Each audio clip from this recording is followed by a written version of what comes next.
getting dropped off and going and playing with him and stuff. So I just decided to bring him home for the evening and let him get out and spread his wings a little bit. The hobo you found under the bridge. Yeah, but Okay. after I bathed him and Right. cut his Okay. hair. Yeah, it only makes sense. Yeah. But Finn's out there running around like a goofball. He likes that this dog chases him and stuff and all that because he's younger. Nice. But I don't want two dogs. You know what I mean? I do not want two dogs. It's weird sometimes because I've been there. I've had two, and sometimes it's nice because they'll take care. Sometimes they take care of themselves, and other times it's just twice the mess, twice the hassle. You okay? Mommy? Finn just busted it, trying to get in the door. I used to hate the. That's the one thing that we Yeah. noticed, like with ours, every once in a while. Be It's like careful. just kind of. If you just had a second one, sometimes it's mopiness sitting there looking at you for constant. Come out and play with me while you're working. You're like, oh, you go play on your own. You But hear him? What? He said, Mommy? good morning. He said, yeah, get my goal out and let's go. He's so weird. Mommy, get my goal out. Where do you know how to say please? Please. I'm gonna go get. Jesus.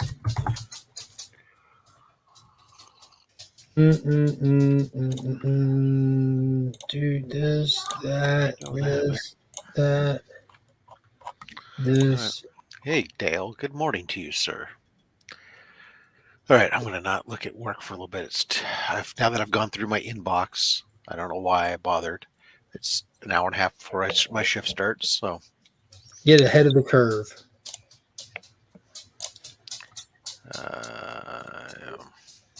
of course now he's pinging me, so I'm going to reply to him. Reply. Wait, why didn't stop anyway? Taking Finn to school today, right? Yeah, Are you going to take Nugs and drop him off at the kennel? I was gonna do that at work time. What time do you go to work? 2. Kennel shuts down at at noon. And they'll be gone from then to later in the day. It's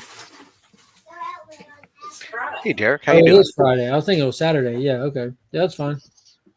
I don't know why I was thinking it was Saturday. Derek, what's up? Dale, what's up? Yeah, well, Chris, you're on what's up? the Omnibo. you're on the stream. Why would it be Saturday?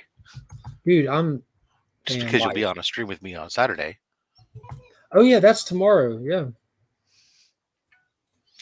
For those who don't know what we're talking about, this Yeah. guy, he's gonna be on Only Slabs tomorrow. You don't know what I've Only done Slabs the is? slab hub Where have you thing. been? Oh, you haven't been on since Only Slabs, so it'll be your first appearance on Only Slabs. Be my first Nice. appearance on Only Slabs. That's how long it's been. Bo, I'm trying to find you on IG to send you the link, but sometimes I don't know. IG's weird. I can't get someone to pull up when I'm searching them. So I'm having to scroll through. There we go. There he is. Paste.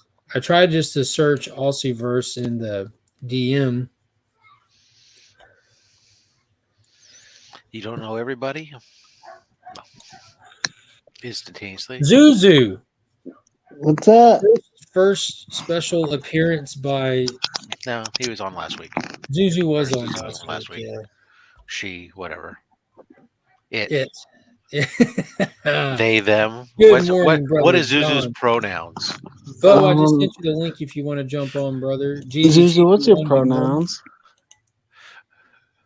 She likes the toy, so toy. Toy. All right, well, Toy was on last week. Toy was on last week. Tyler, what are you up to? Lisa's sick, and she's been sick like So she married you? Tuesday. Let me rephrase the question. Tyler, what are you up to? So I am now letting her get some sleep because Zuzu kept her up all night. It's Yeah, like, I don't know if you missed or not. We have another dog here right now with us. That one that lives at the kennel. Yep, I saw on the Yeah. longest chat ever. I woke up to drunk, tricky trapster trying to convince Dude, people now is the time to buy Funko Pops. To not just buy, to invest in Funko Pops. Journey, how did you not mute him? It was fun. I guess I wasn't there for long enough to be bothered by it. Well, he was bothering Katie, is all it was. I don't know if you experienced that. Uh-uh. Poor K-pop's a trooper. I don't know what happened. I woke up and literally I opened my eyes, saw they were on, walked in here and sat down. From the time of me opening my eyes to being on stream was less than a minute. So that's when I entered the conversation.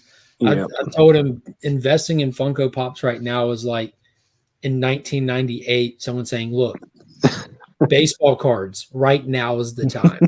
It's down. Buy as many as you can right now." You know, Get your uncut sheets of the Griffey rookie card that are still out there. Rob, you're not a. I'm not a big Funko person. I've got a few. Like there's like a month where I'm like, I just picked up Superman ones and Tommy Oliver related ones that were just local, Mm-hmm.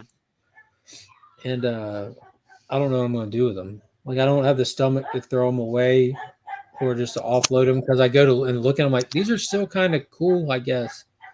But every day that passes is another day where they're just in a box. Yep. I understand what you're talking about. And you just do the Nightmare Before Christmas, right? Yeah. And they keep coming out with more. That's how they get you. Yeah. Dude, it is. Everyone has a Funko that they can buy. That's their whole model, which is why they're still Yep. why they're not Beanie Babies. That's why they're still around.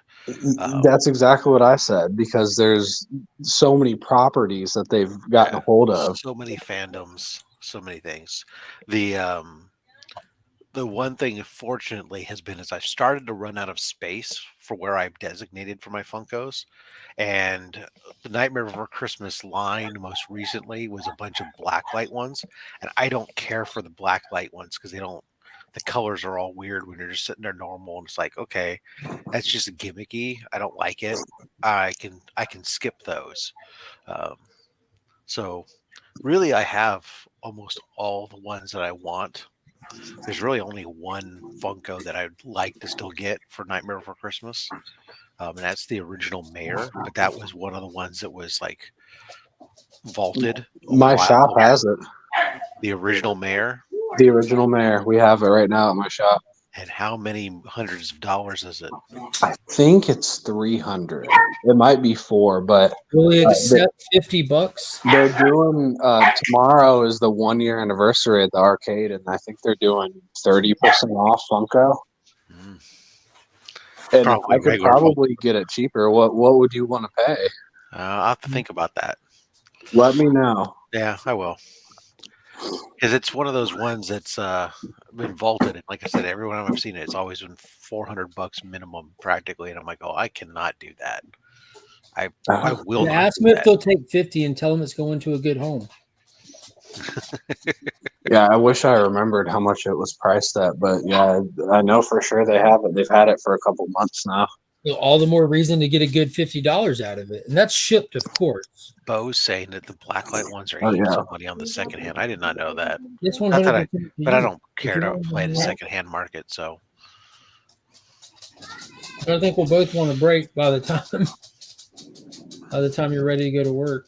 Okay. yeah, And that's not much longer than I'm just barely an playing hour the second hand versus 4 market on a hours, few no big comics, deal. and it drives me crazy. You sound really good. Yeah, he's done really good. Morning, Kyle. Morning. I just know if I take him while I'm taking fitness school, Mikey's gonna be sad. Kyle, they'll get over it. It's okay for the children to be sad. He'll be back. You can bring him back. They got to get used to This poof ball looks awesome. disappointment. Yeah. Well, they're not bad with it. I mean, they accept no very well. And when I brought him, I said he's just staying the night, hanging out with us for the night. They know he lives at the kennel.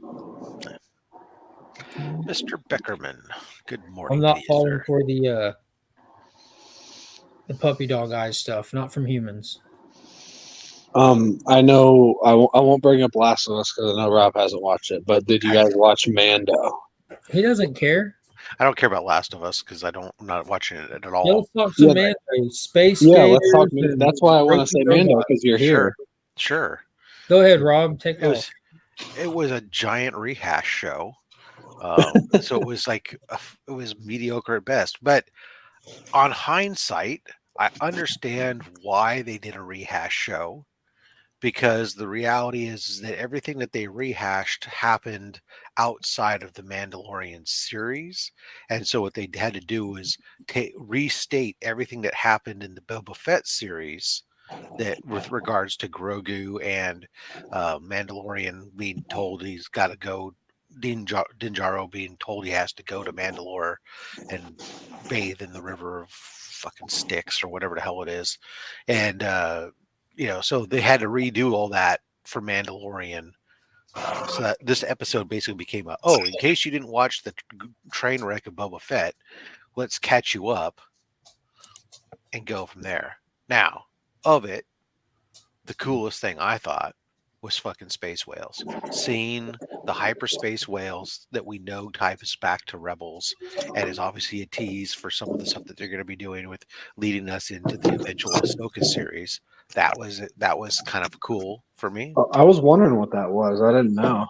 Yeah, did you ever watch the Rebels TV show? No, because I haven't finished the. Mommy's in the back, baby. Okay. Yeah. So in Rebels, one of the ways that it ends up ending is with when the is with those creatures basically being called by God, my brain keeps drawing blanks like I'm fucking doing like tons of drugs or something on all these characters' names when I want to talk about them.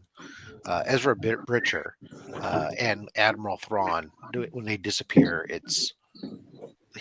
Ezra Bridger summons these space whales, and they can travel through hyperspace, and they take them out to beyond the outer rim. And so that's where at the end of Rebels, Ahsoka is getting ready to travel to go look for Ezra Bridger. So The recap stuff didn't really bother me. It was definitely more apparent after the fact when some of it was pointed out. Again, I watched this stuff at like 5 a.m. Like I wake up and turn it on and try to watch before I have to get in the shower to go to work. Taylor says they didn't recap any of the Skywalker stuff, but they didn't need to. Yeah, but what got me was the what do you call it? Just some of like the actual like filming stuff, like the decisions that were made was like the space crocodile turtle that popped up out at the beginning. There was no reason for them to. Yeah, it was just all standing there. It was an 10-minute filler scene. Like the scene went on forever, and all they had to do was walk 20 feet away from it, and they would have been perfectly fine. There's like that a long retreat to the cave, extended time of them just sitting there shooting it with blasters that do absolutely less than nothing forever. People kept running up closer to it just to get eaten. Like what was your goal when you started running toward it to begin with? What were you going to accomplish? Thought that was like a blaringly obvious, like, dude, that was just it's to try to show how fearless they are as warriors. But I thought we already know they're badass. They got because of their armor. So they were trying to showcase their visual effects, which it looked fantastic. But what the other thing that got me Mandalorians are extinct because they're dumb. Yeah, exactly. What the other thing that got me is when they wanted to rebuild IG-11 because Mando trusted him. They show us that IG-11 had a self-destruct bomb in his chest. So there's a statue made of IG-11 at the old little town. Made no sense. The statue is made like he's some kind of hero, and that it's made with the remaining parts they could find of him, and then they just made fake parts just so you could have a full statue. Where you can see that the arms and legs are made of one thing, and then the head and chest is made of another thing, where you can tell that there's some parts that are remainder, and the rest are just what they had to build the statue out of. And they say we can take him down and try to turn him back on, but we have to get new parts. Turns out the parts that remain are the chest and the head, which is where the bomb was. Yeah, I thought the same thing. Yeah, those were the only parts that would have been disintegrated. So my brain automatically assumed when I saw it, oh, all we have are arms and legs. The chest and head is gone, but no. And now we have to rebuild an entire robot from scratch. And they pointed out that as long as his memory chip is functioning, we can save him. Well, then they find out that his memory chip's not functioning. We have to go get a whole new one. That's a whole different robot now. Yep. It's not the same droid. It's not the droid he's looking for. No. But to Taylor's point about the Luke Skywalker stuff, yeah, I thought if you didn't watch the Boba Fett stuff, like you would have seen Grogu go away with Luke, and then all of a sudden he's just back here. they do with know. Din They do Djarin. mention. So they do mention that. They do talk about it because it's very passing. He makes a comment that that he came back to him, and then he goes, but that's a different story, kind of like thing. And so Yeah, it's like, yeah. it's I guess it's just a little jarring. Luckily, it's not It for is. me, but Yeah. I'm sure it is for some people. No, absolutely. It would be for people who hadn't seen it. Kind of go, what is this? It's really only an offhand comment that's made about his presence being there again, and then left to be like, okay, well, we'll retouch this later, probably. But yeah, like I said, it was not. It was not like the great kickoff after having had to suffer through Boba Fett, and you're waiting for at least Mandalorian Yeah. will come back, right? And then you kick off with it's like, okay, everybody's lined up, the first kickoff of the football season, and they flub a 20-yard kick. It felt like an episode 4, Yeah. not an episode 1. Yeah. So, anyways, we'll see. We We'll got still watch Space it next Pirates, week. so they were pretty cool. I like the design of like the swamp thing, man thing looking leader of the space pirates. The dog fight through the asteroid field was phenomenal. Was so well done and well shot. The way that Mando was just like picking them off, coming out of the shadows, that was super dope. Yeah, I need to still sit down and rewatch it to maybe this weekend, just because I only watched it the one time thus far, and that was like in segments at work on my cell phone while I was like in between meetings and stuff. That's the way you want to watch it, right? A blip, and it's like it's not my finest. But Segments at work on your cell phone. I can't think of a better way to experience anything. That's So how all shows and movies are intended to be seen, I believe. yeah, You watched it in Quibbies. a series of shorts strung together and then not strung together. And Curveball, even though it was in landscape, Rob still chose to watch it. Rob watched it, in yeah, portrait. vertical Fuck no. with the sides cut off, so like half the screen wasn't there. Yeah, because I don't have like a major size screen. It's a being a true thumbnail. That's the good thing of these. What are these even called? They're not called Notes anymore. Oh, Samsung Galaxies. Yeah, it's a Galaxy S. It's like an S, right?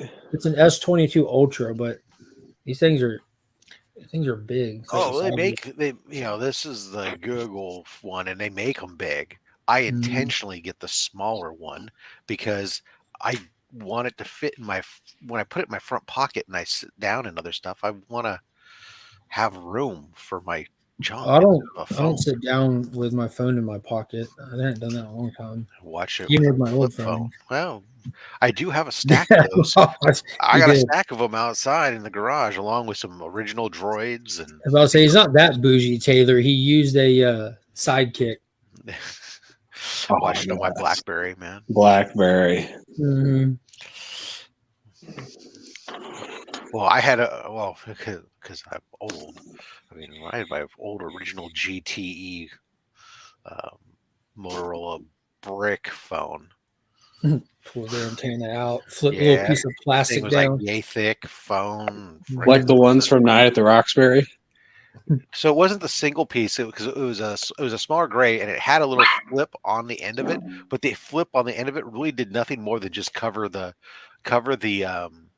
numbers, and then like sort of deflect your sound into the microphone that was in the base. It was really weird. I mean, we did have a I did have a big Motorola one when I was at work for working for the radio station. We had one that was a briefcase phone that was literally like the whole it was almost the size of a briefcase where it was all battery and stuff, and there was a cord onto the hand receiver piece, and it was like it reminded me like of an old I'm gonna say it, and probably nobody here is gonna want to talk about, but a PRC 77, which is a Is military. that the phone in the bag? No, well, this looked sort of like a phone in the bag, but it reminded me a lot of the old military um, backpack radios. Oh, where the phone's like actually hanging on the side of Yeah, it? yeah, exactly. It's That's what it literally reminded, like a phone booth on your back.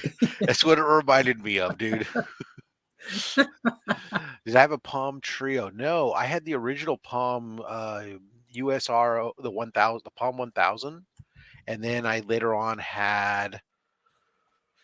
Well, I had like 2 or 3 different Palms, but I never had the Palm Trio. But I did have the original Palm 1000. I remember thinking that was like the coolest thing when I was working sales at the time at Circuit City, because we could program the Palm Pilot to act as a universal remote control, and so we could go into the audio video rooms, and from our without having to go grab each one while doing a demo, we could pull up the stuff from our Palm Pilot and uh, control any given receiver on the wall, which we thought was kind of cool.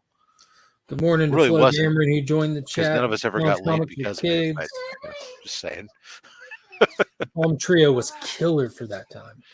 Yeah, I just hated. The only thing I didn't care for about Palm Pilots and stuff was having to learn a new language, or you had to learn how to write differently. But I understood why. But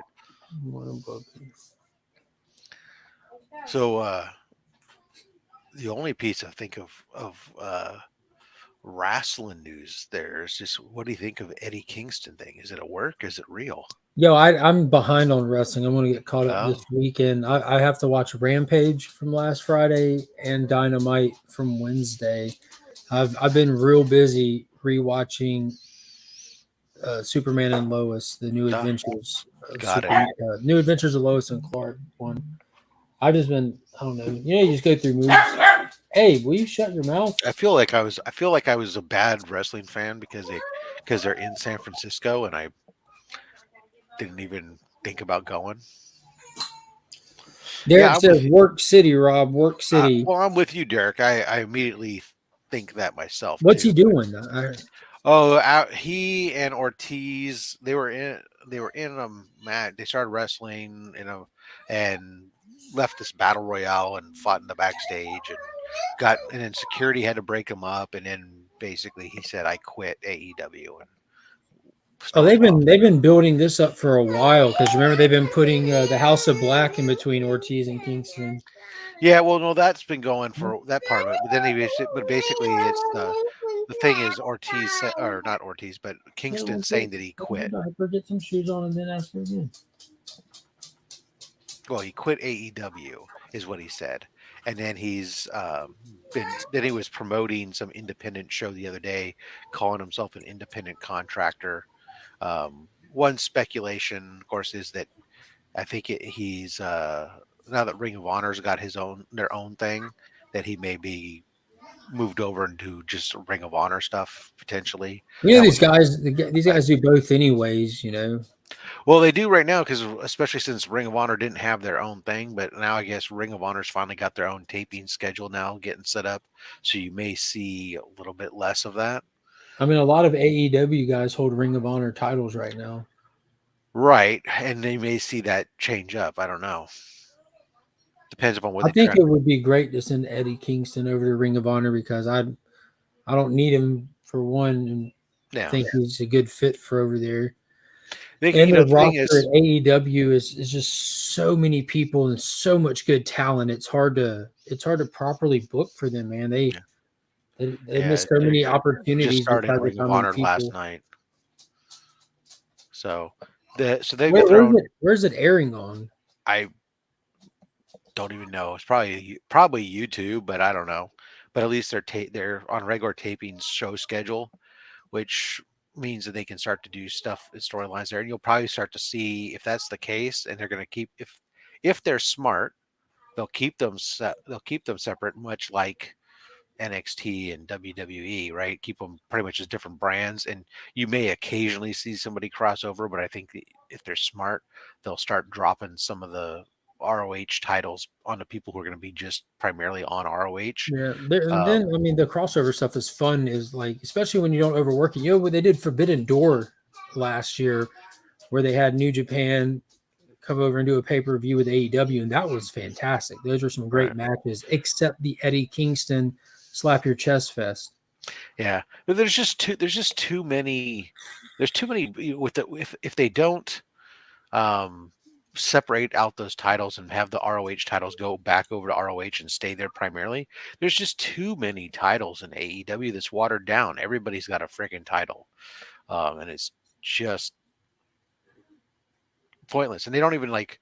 It's not like all the ROH titles were featured either, because the triples we haven't really seen them aside from being walked out on somebody's waist, like the ROH triples or the ROH tag team titles. And once those got dropped, well, actually that's not true. That was problem the Briscoes. They got to figure out what they're going to do with that, because the Briscoes got those belts, and then one with the brother passing, it's but Yeah, and he's been on two. yeah, he's been on a live couple, but he shows can't defend the since- belts, so He can't what? He's been on 2 episodes of AEW since his brother passed. Good morning, Old Wolf 65. How are you doing? Yeah, that's hilarious. I quit AEW too. They were like, you can't hack it relaxing. This business is too hard for you. So he said, fine, you can take out the trash. you know, I still watch it, but I'll tell you, I've been at one point I was really digging AEW over WWE. Then since Triple H has taken over, I started finding myself more interested in WWE again. But there are still things I still watch AEW. I still like it for different aspects. There's certain things that AEW does better, and certain things that I think that WWE does better. And I definitely could get sick and I definitely get sick and tired still. It's not as bad as it used to be, but WWE is still rehash city. It's like, I've been watching this episode. I don't need you to tell me what just happened 5 minutes ago for the second time. I have noticed that WWE lately has really made a concerted effort to put more women's wrestling on the channel. You'll see now there, instead of like the obligatory single match and maybe a backstage story, there's almost half the wrestling matches for the episode will be women's matches, it seems, last couple weeks. But Circumstances in the building. Good morning. That marathon stream last night was really something. Yeah, I made it. I woke up this morning at 4 and hopped down there. I was on there for a couple of hours with him. It was fun.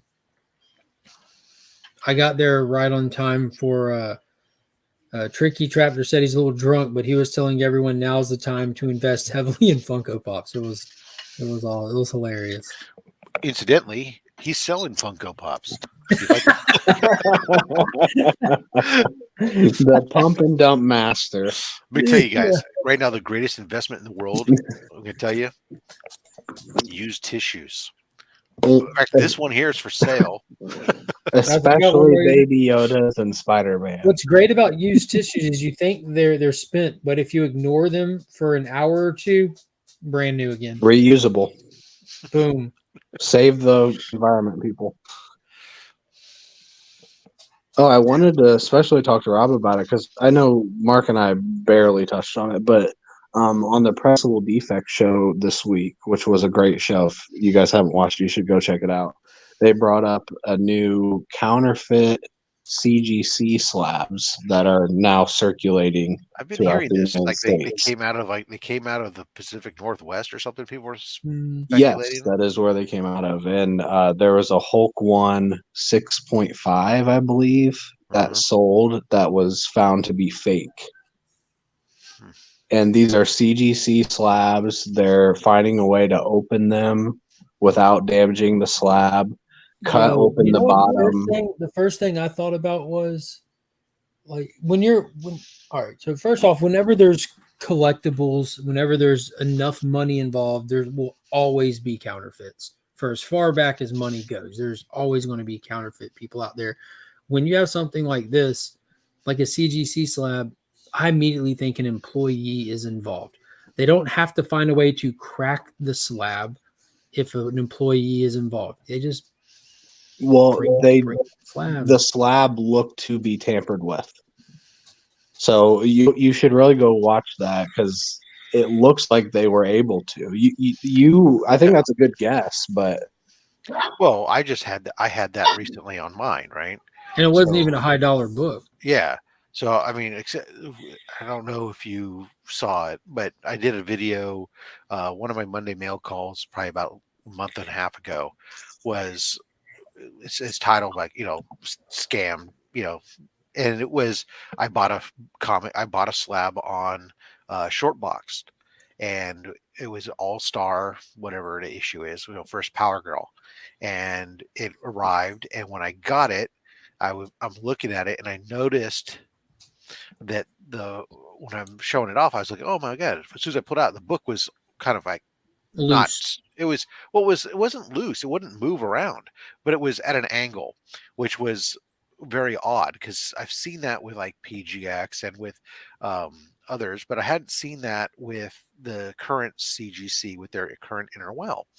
But so my initial was, well, this is kind of cockeyed. Well, maybe, as I started tapping it like you would normally with the others that have the single well, and the book wouldn't move at all. And then as I, went, well, interesting. And on closer examination, I was looking at it real close. You could see where the seal lines are on the book. The book itself was like had crossed over beyond the seal line, which meant it wasn't actually sealed in there. And I was like, that's really odd. So then once I really start closely examining it now, that's when I noticed up in one of the corners of the slab, there was a location where you could tell somebody had gone and pried in. As you examined the edges, you could start to see that there was new adhesive that had been added. And then when I looked with them really close at the inner well, you could see where they had taken a razor along the seal line.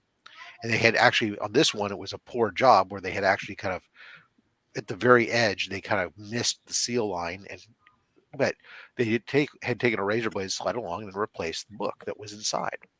So now I don't know if the book inside was a photocopy book or whether it was just a lesser quality book that they put in or what.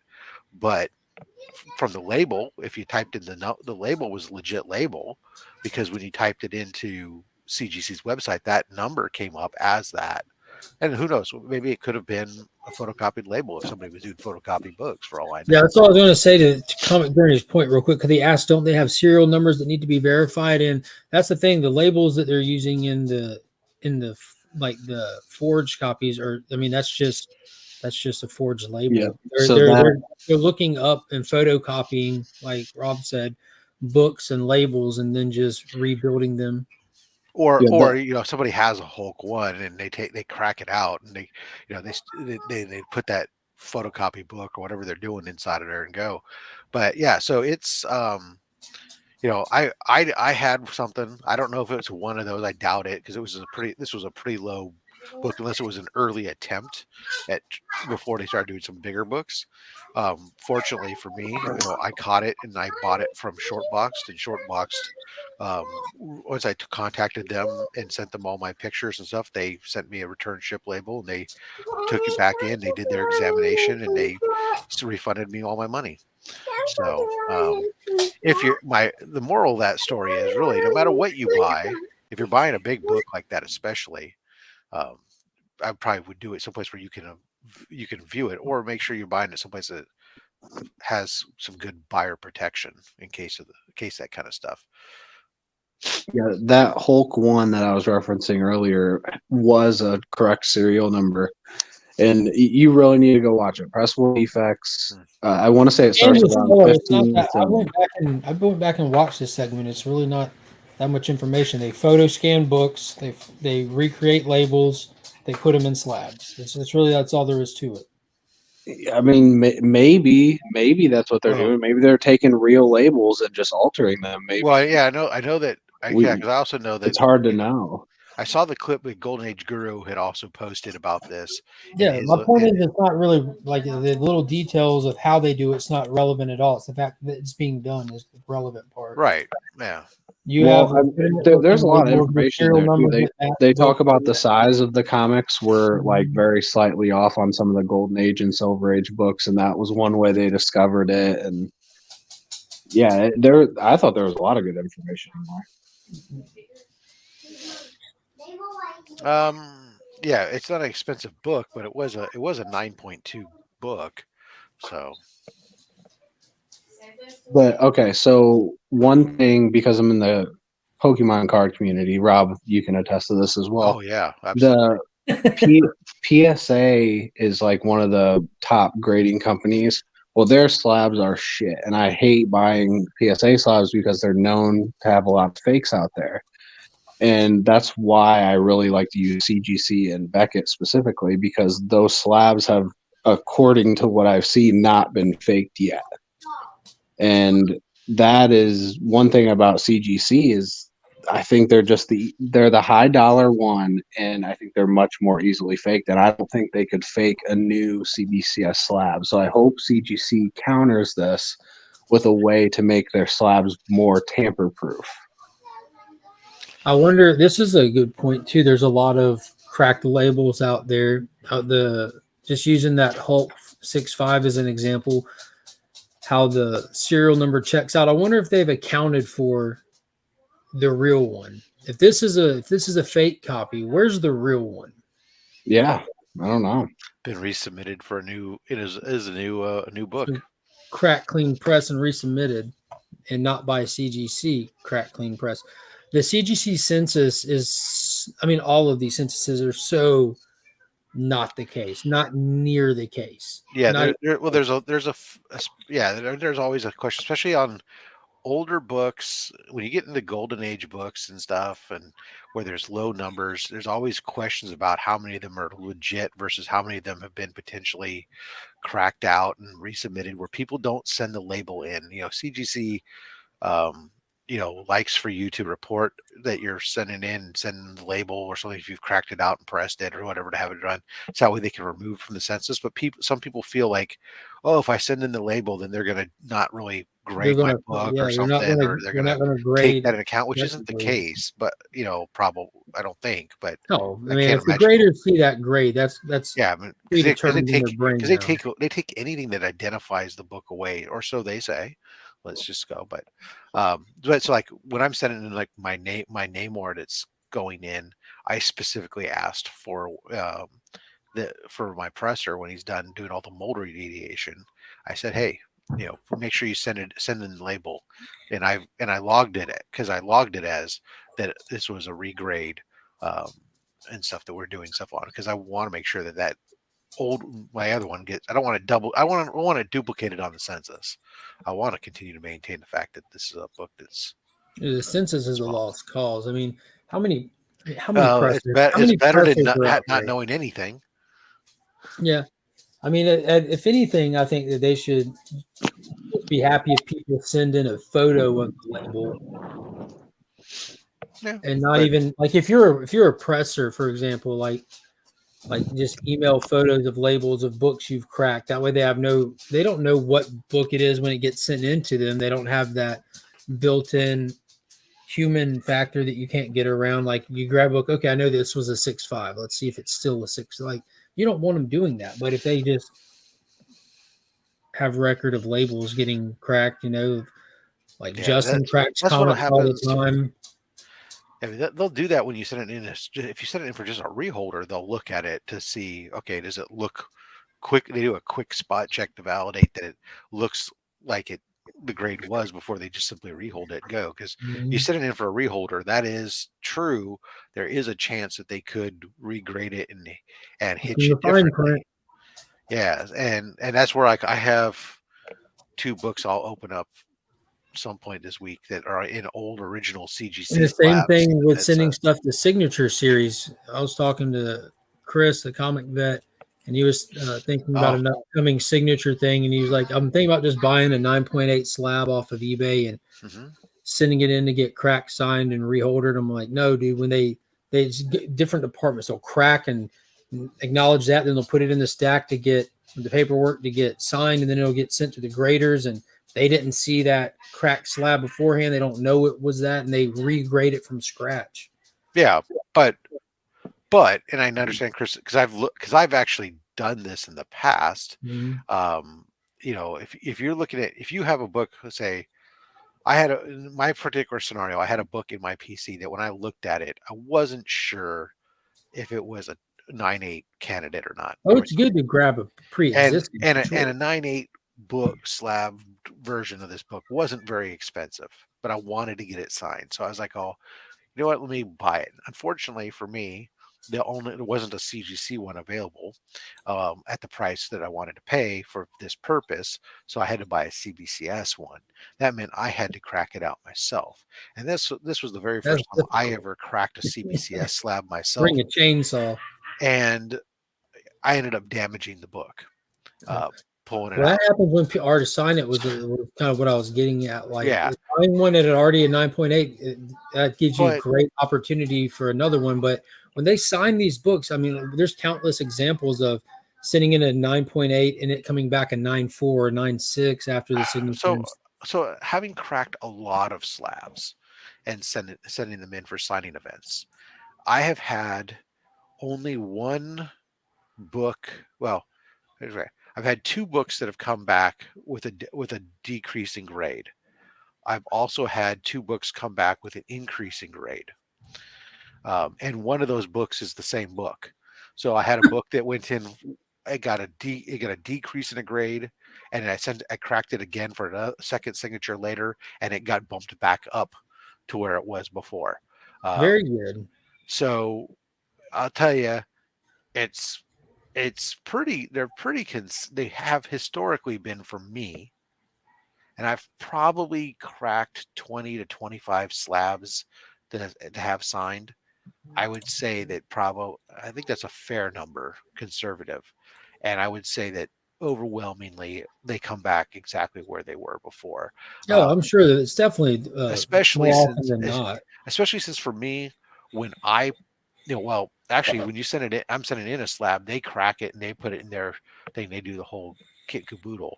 So it's really, you know, they're pretty, they used to be. I can't say that they are today because I don't know. But in my past experience, they've been pretty good about it. Yeah, sure. Cracking CGC is easy. Yeah, it's a twist and you're done. PGX is, yeah, you sneeze on it and basically comes apart. CBCS currently is a different animal. Yep. And then the EGS is very similar to the PGX, but in their newest slab. But it has just two more points. You got to break it apart. Not a big deal. I wish, John. Consistent green. Yeah. How do you crack a CBCS slab, Rob? Like, because I know you crack slabs a lot. So I have not done a lot of CBCS slabs because they're pretty damn good, but yeah, Pretty it good is takes an understatement. look, it takes some effort. There's some bang. There might be a bang. There might be a screwdriver involved. There might be some twisting involved, but it's not like CGC where you just do a corner to Yeah, corner opposite corner twist exactly. and it just practically cracks open. Um, but Vice grips and small yeah, power tools the are new involved. Have you tried using a heat gun on it?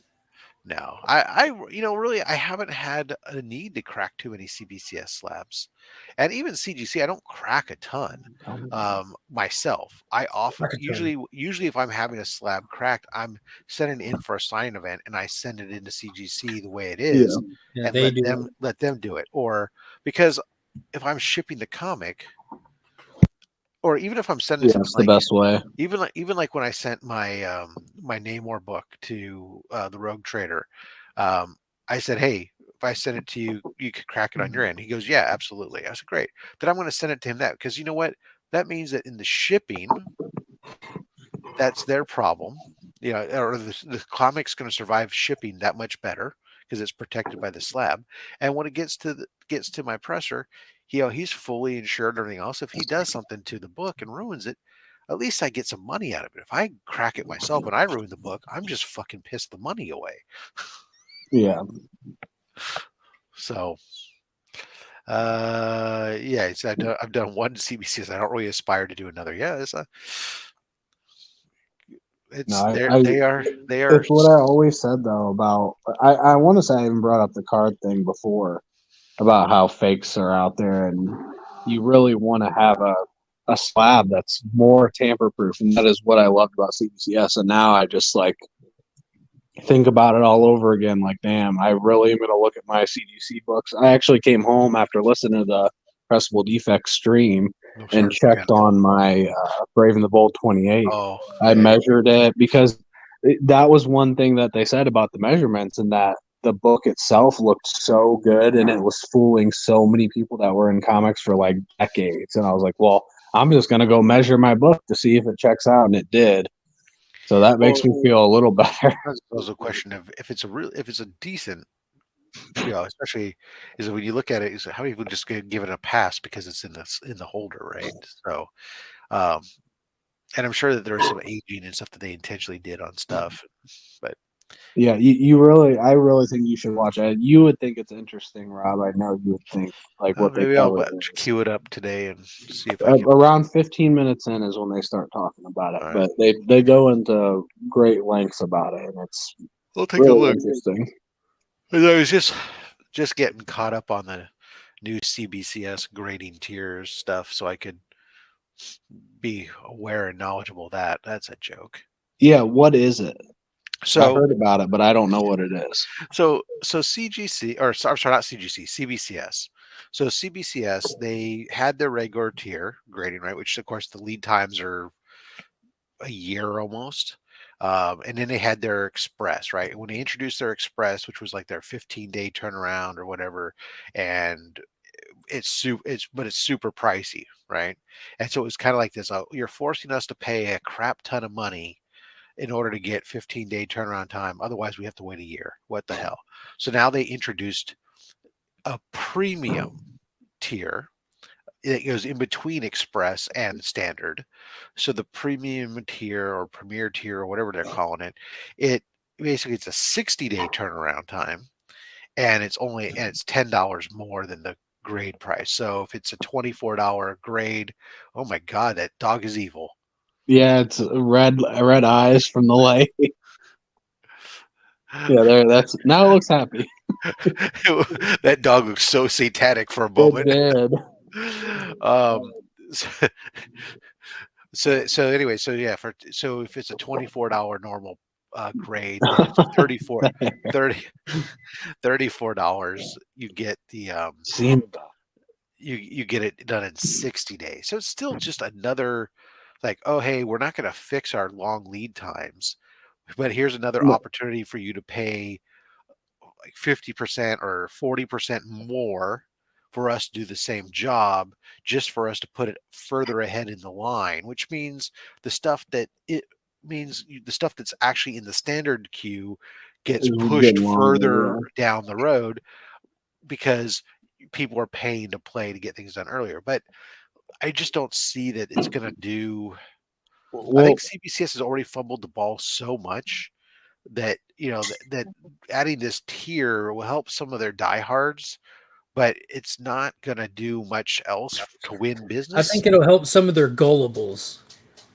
Sure. I mean, if I send something in and I don't want to be, maybe because if I send a book in because I'm getting it yellow labeled and I don't want to wait a year for it, maybe I'll spend the extra $10 to get the 60-day turnaround time. No, but you're not like. Did you check the comment section under that post on Instagram? Oh, I left a comment on that. I saw your comment. It's the same thing you say every time we talk about CBCS.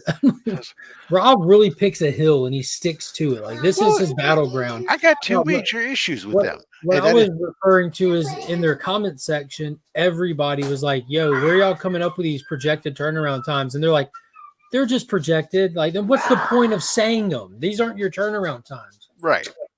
Like this is not a 60-day turnaround time. That might be what that thing says, but go to the comment sections. The company even says Well, This 60 isn't days gonna. this premiere that That dog nobody's or will premium bark. that nobody's on yet. So But okay, so I know they have the. Bulldog is not Actually, they doing did have it. I don't know if they still have it. The 2 week turnaround time where it's yeah, Express. guaranteed or your That's money back.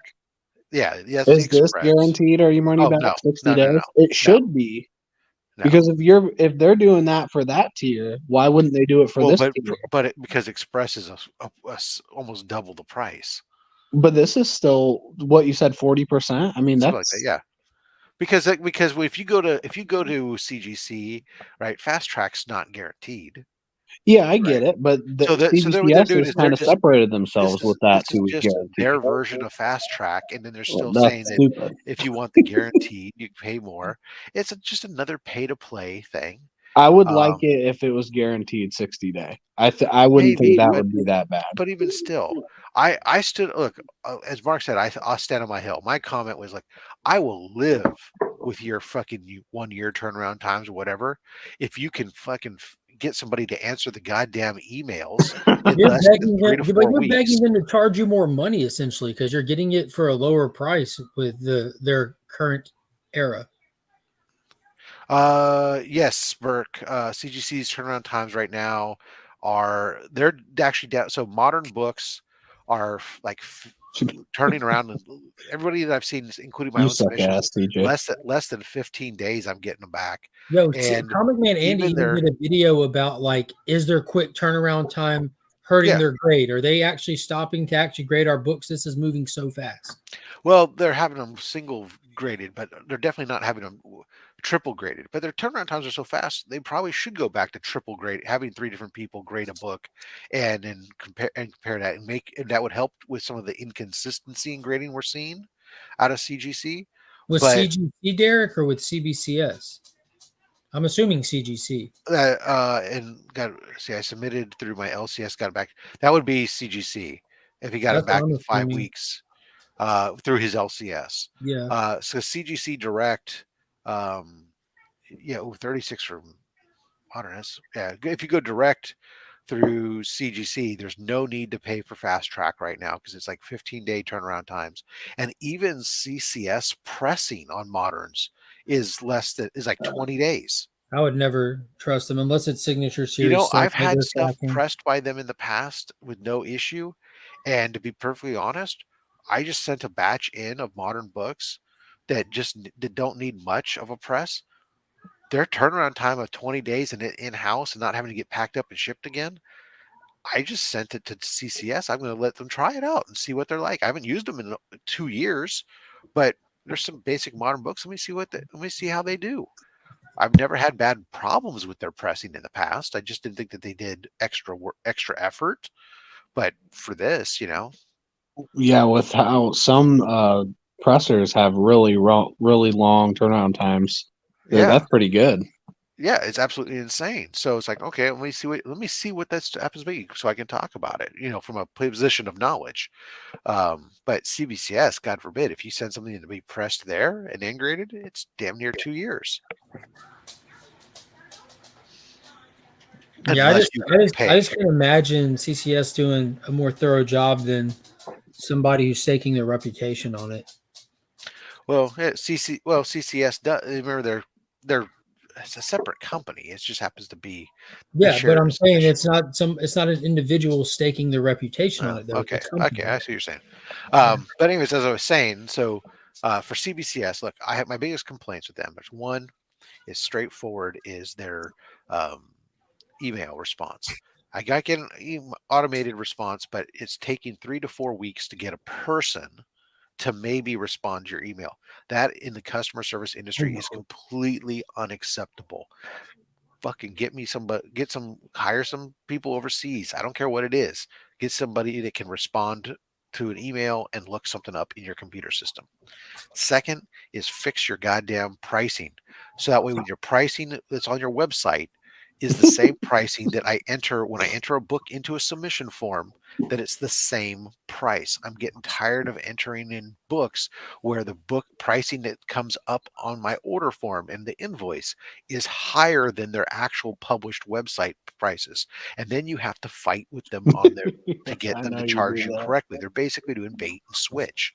So what Rob is saying, y'all better charge me more the first time. Don't give me an option for a reduced rate. Just take my money. Yeah, Either raise your exactly. website Makes to no no. sense. What I say is either raise your website to be correct to what you're Just billing, have them the or lower same. your billing Yeah. to match your website. I don't care what. Just be upfront. I just want you to be upfront with your charge me what you're upfront telling me. Don't bait and switch me. I mean, CGC doesn't hide the fact that we're going to charge you an extra $5 just for submitting For the nothing. privilege of filling out a form. Yeah. And if you don't fill out the digital form, then we'll charge you $8. You know? I didn't know that. Oh yeah, if you do a paper form, like if you're at a con and you do a paper form, it's $8 submission versus an online digit What? is $5 because it costs them $3 more to process the paper. And then then of course, like, this is where you have to be really careful if you're sending books to CGC. If you're sending books in and they're not the same tier, or if you decide, oh, hey, this Spider-Man book, I want to put this special label on it, and you're sending in with a DC book that doesn't have a special label, that will be, even though you enter at the same time, they're going to split that into two different submissions. You'll pay two different submission fees and two different return shipment fees, because they don't have the ability in their system, or they do, but they choose not to have mixed items on a freaking single submission form. That seems like the most basic shit ever. It'd be like going to a restaurant and being charged an extra $1 for ordering a drink and a meal. Yeah, and it's super frustrating because, like, the other day I was entering an order and I said, "Oh, I want to get a custom label on. I'll get this one. I'll get on these books, right?" And I'm entering it in there, and even though the books were like Spider-Man books that should all have the label, there was a couple of them were super new, so they didn't have it updated as being eligible for the label.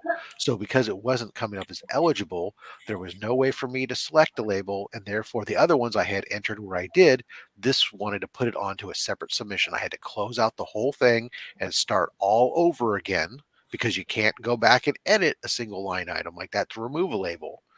So I had to go back and delete everything and start over, re-entering all the books to do all with no label, so I didn't have to pay a separate submission and a separate shipping fee, which God. would have cost me like Everybody $40 hashtag pray for Rob in the chat. No, I say these things not because I'm, I say this because I want people to understand this, so themselves they don't access. There's people out there I've told this to. They go, "Oh shit, I didn't realize that," and they made those submissions, and then they got billed. They go back and look at their bills, and they realize they got billed a second shipping fee, and they got billed a separate submission fee, and that's like could be another $40-$50. So I bring it up just to be, yeah, it's irritating to me, but people should know about these things. I feel like you do so much stuff with different online retailers and grading services that you find your way into their problem areas. You always find firsthand what's wrong with these companies and then suffer through the process. I do, and then but the other thing of this, so my career background really has been in customer experience for so much of the years. You're a consumer, right? And including one of some of the stuff that I've done in the past is going around, even though it was more on the brick and mortar side, but going around and actually, going in and as a customer and viewing the store, and then sitting down with managers and talking to them about, okay, here's the stuff that you like. If you work at a place, if you've ever worked retail, you worked at a restaurant, you in there every single day. There's things that you just are there, they exist, you don't notice. But the customer who comes in the first time ever, they see different things. And I remember sitting down, I was talking to a manager once at a restaurant, and I said, okay, here's a couple things that I want to let you know. You probably don't see because you see them all the time. When I walked in the door, the first thing I see is 2 cases of toilet paper stacked up behind the host station. The host station should not be a storage place or toilet paper. when I go back to the bathroom, the first thing I see is these ladders and brooms and stuff all in storage. That should be tucked away someplace else. It shouldn't be in a public place where customers are walking by to go to the bathroom or something. What do you Either have against toilet paper? it shouldn't be out on the main floor behind the hostess station. It should Well, it be back in wasn't storage. used, right? No, Oh well. I'm just saying, there are things that what happens is they just see them every day. They get used to them and stuff. But so yeah, and slabs of meat. I'm an expert. Well, I don't know if I'm an expert, but I'm highly knowledgeable in slabs of meat. Rob, you never respond when I send you clips of people barbecuing or grilling. I don't respond to a lot of things people send me, but You always respond to me when I'm talking to you in DMs. But well, you I never do. I did respond. watch. I did watch your scrapey the bacon pork belly thing. I watched it, but Yeah, I'm sorry I didn't respond to it.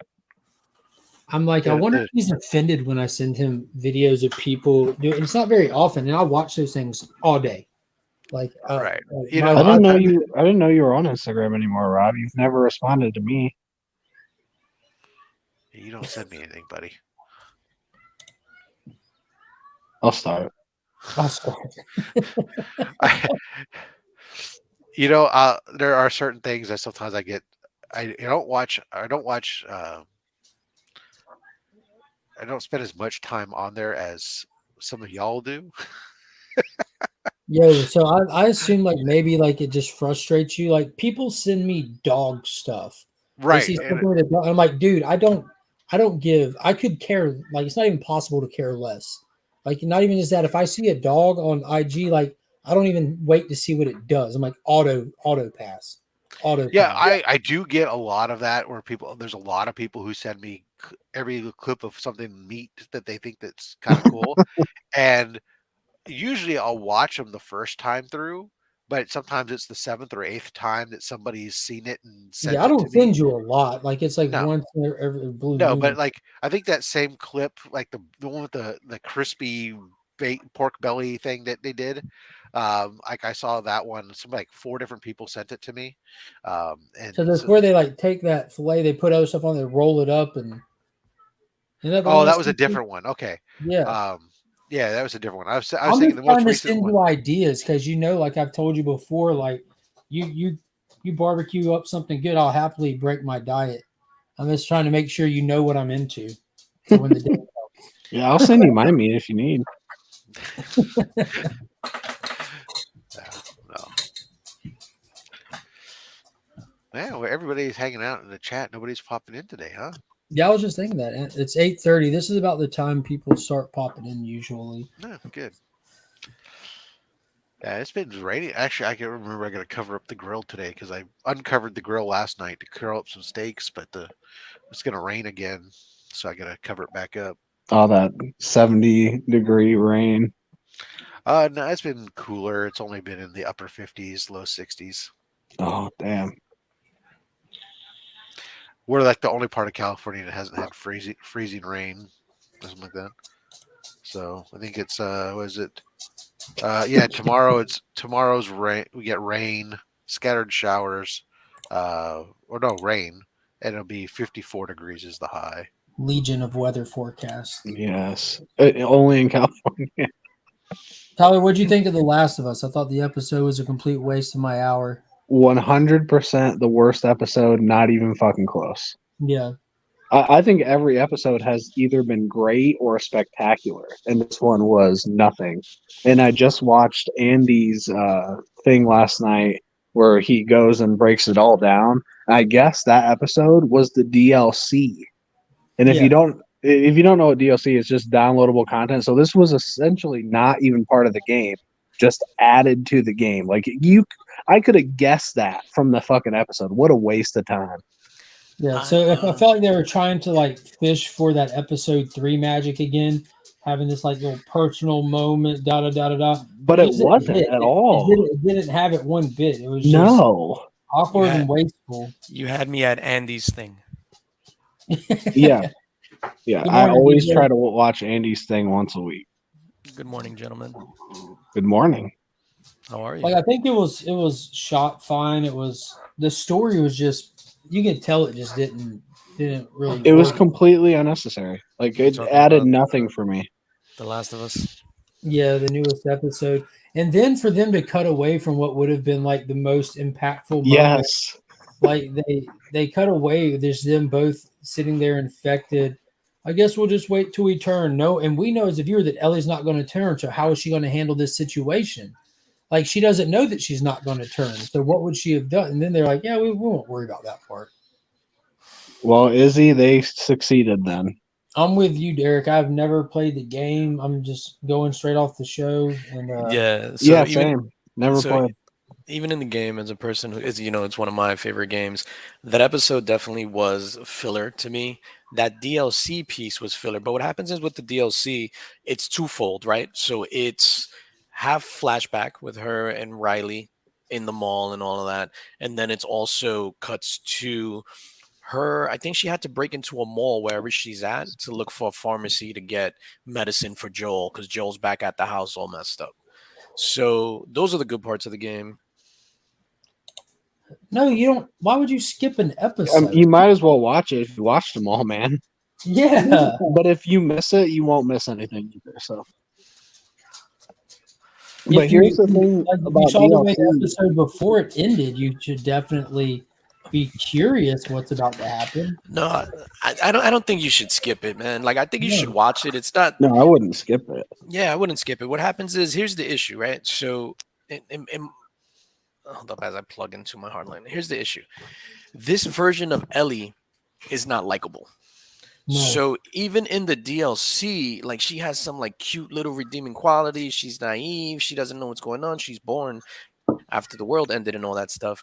So she's more likable. She has more innocence to her.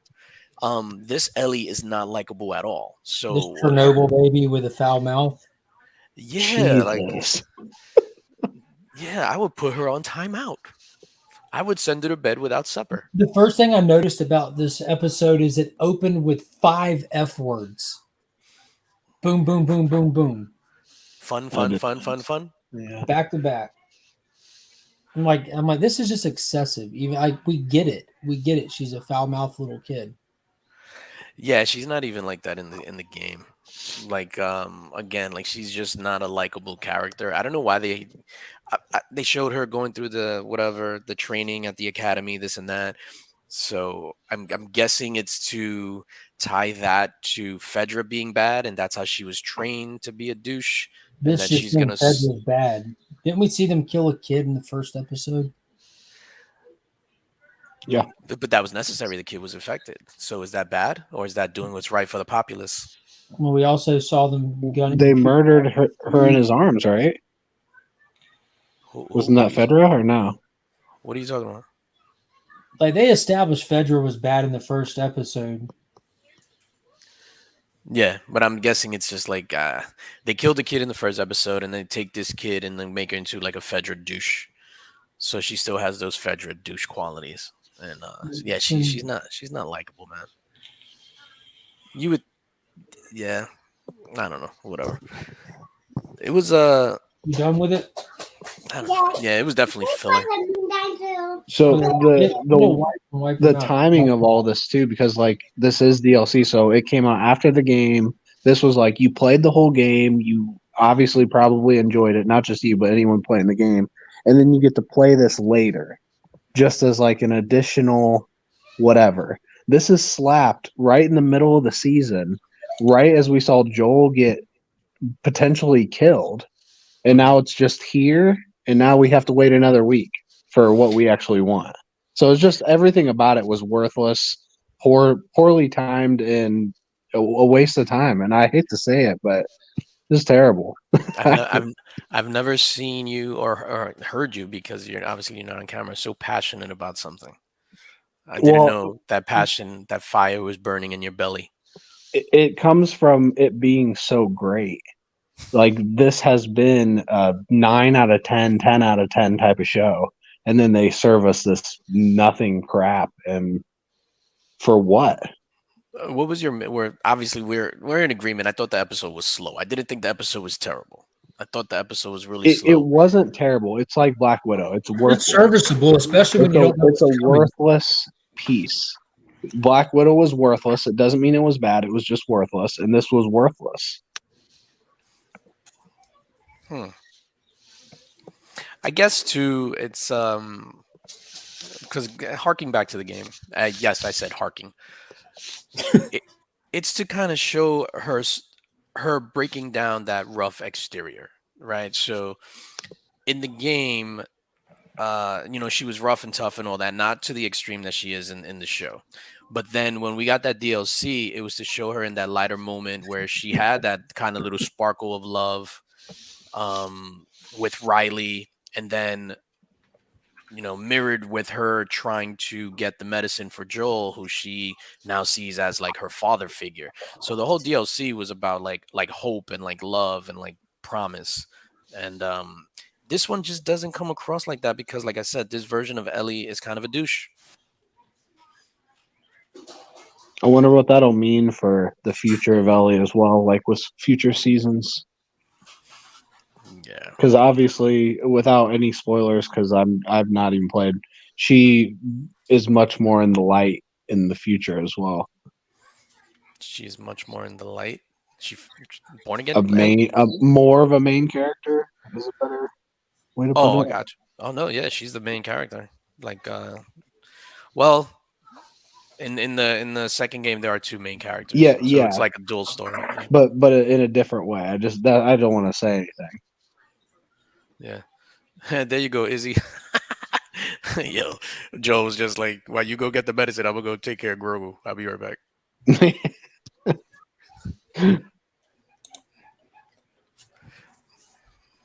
What's up, Robert Fatstacks? You're in a meeting?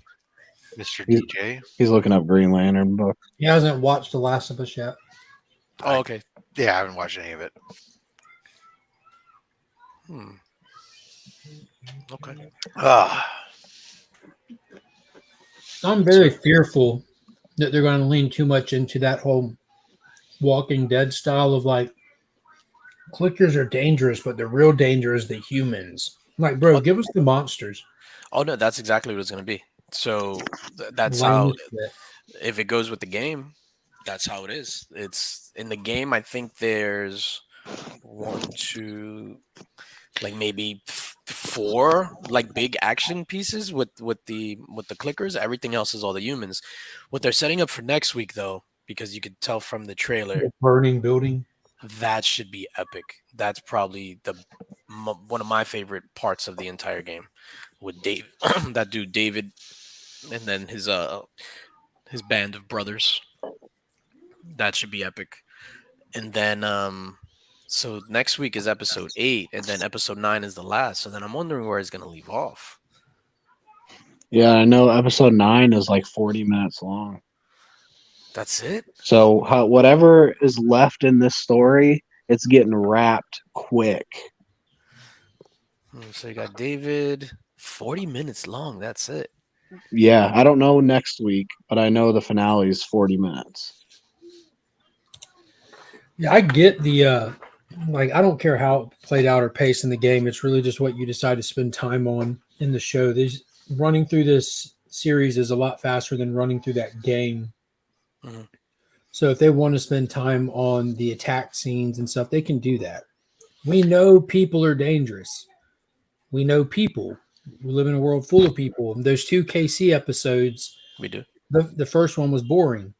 The second one, we get it, people. But man, when those clickers swarmed out, they could have done the whole episode trying to survive that shit, and it would have been even better. And it was already awesome. Yeah, and that was one of the in the game was one of the most memorable things like that. It in the game it happened in the daytime though, so you were able to see everything. So it was just like Fedra clickers, everything was just going nuts. Joel in the sniper's nest trying to keep the clickers and Fedra away from Ellie, and Sam and Henry. That shit was awesome. Yeah, that was dope. So tune in tonight to In the Mix at 9 p.m. Well, we'll have this exact conversation again. But we'll pretend like we never did. But, I, without but I will Rob, be though. there, so it's No, okay. no Rob though, so Yeah. Hey, not as many fat stacks. let's practice. You guys caught up on The Last of Us? Yeah, I just finished it. Oh man, I just watched it right before this show. And scene. Oh man. What else happened this week? Announcements and that show, Mando. The There weren't any major announcements. the Flash. I don't know if you guys spoke about it. The Flash cast list, like Yeah. official on Google. Remy Q Studios. Let me check that. Did anybody actually go look at it, or just that image that somebody? No, I posted? went and I looked at it right after because I'm not gonna. A screenshot is what's a screenshot? Like that could be doctored. It's But a photo of your screen. It's a oh. Yeah, no, so it's on Google and Grant Gustin, Gail Gadot, and Ray Fisher officially on the cast list for The Flash. Oh, she plays Wonder Woman. So is Ben Affleck. Oh, that's obvious. I don't know why. I was thinking Henry Cavill. Ben Affleck. Ben Affleck. Remy will Q, how you say doing? I'm sorry. Go ahead. to my friend, Mr. Remy Q, we were watching last night. I had you streaming on the kitchen device while I was cooking dinner, and my wife was listening and watching. She was highly Grant's not listed on IMDb. I appreciate that, sir. Thank you. She was highly entertained and found you guys very enjoyable. She didn't. She wasn't there for the art presentations. She was there though for like Missed the best part. the car conversations. Well, she's a practical artist, not as much as into the digital art. I got So- you. Everybody yeah. has their own. Yeah, their exactly. own things. Yeah. So it's just not really her thing there, but yeah, she was enjoying the back and forth and the. If we were to do something like this, we'd have. We're not stealing their thing. Why are you embarrassing me? What is going on, Pocan Joe? Joe. Remy, I got all the same books you showed yesterday. I got the same ones, but they're sticky. they look like Cinnabons all of a sudden. That's that Cinnabons variant. I got that at the airport. Yeah. I would like to see a couple show with Mr. and Mrs. Fat Stacks. Yeah. See Mrs. Fat Stacks put Rob in his place. Talk about X-Men, sure.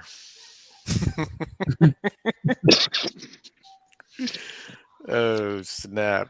Just set her up for the okie doke, Rob, and order a bunch of Remy Q style books and do a live unboxing with her of those. Have her hold them up blind. Oh shit! Well, you said you wanted to do a show.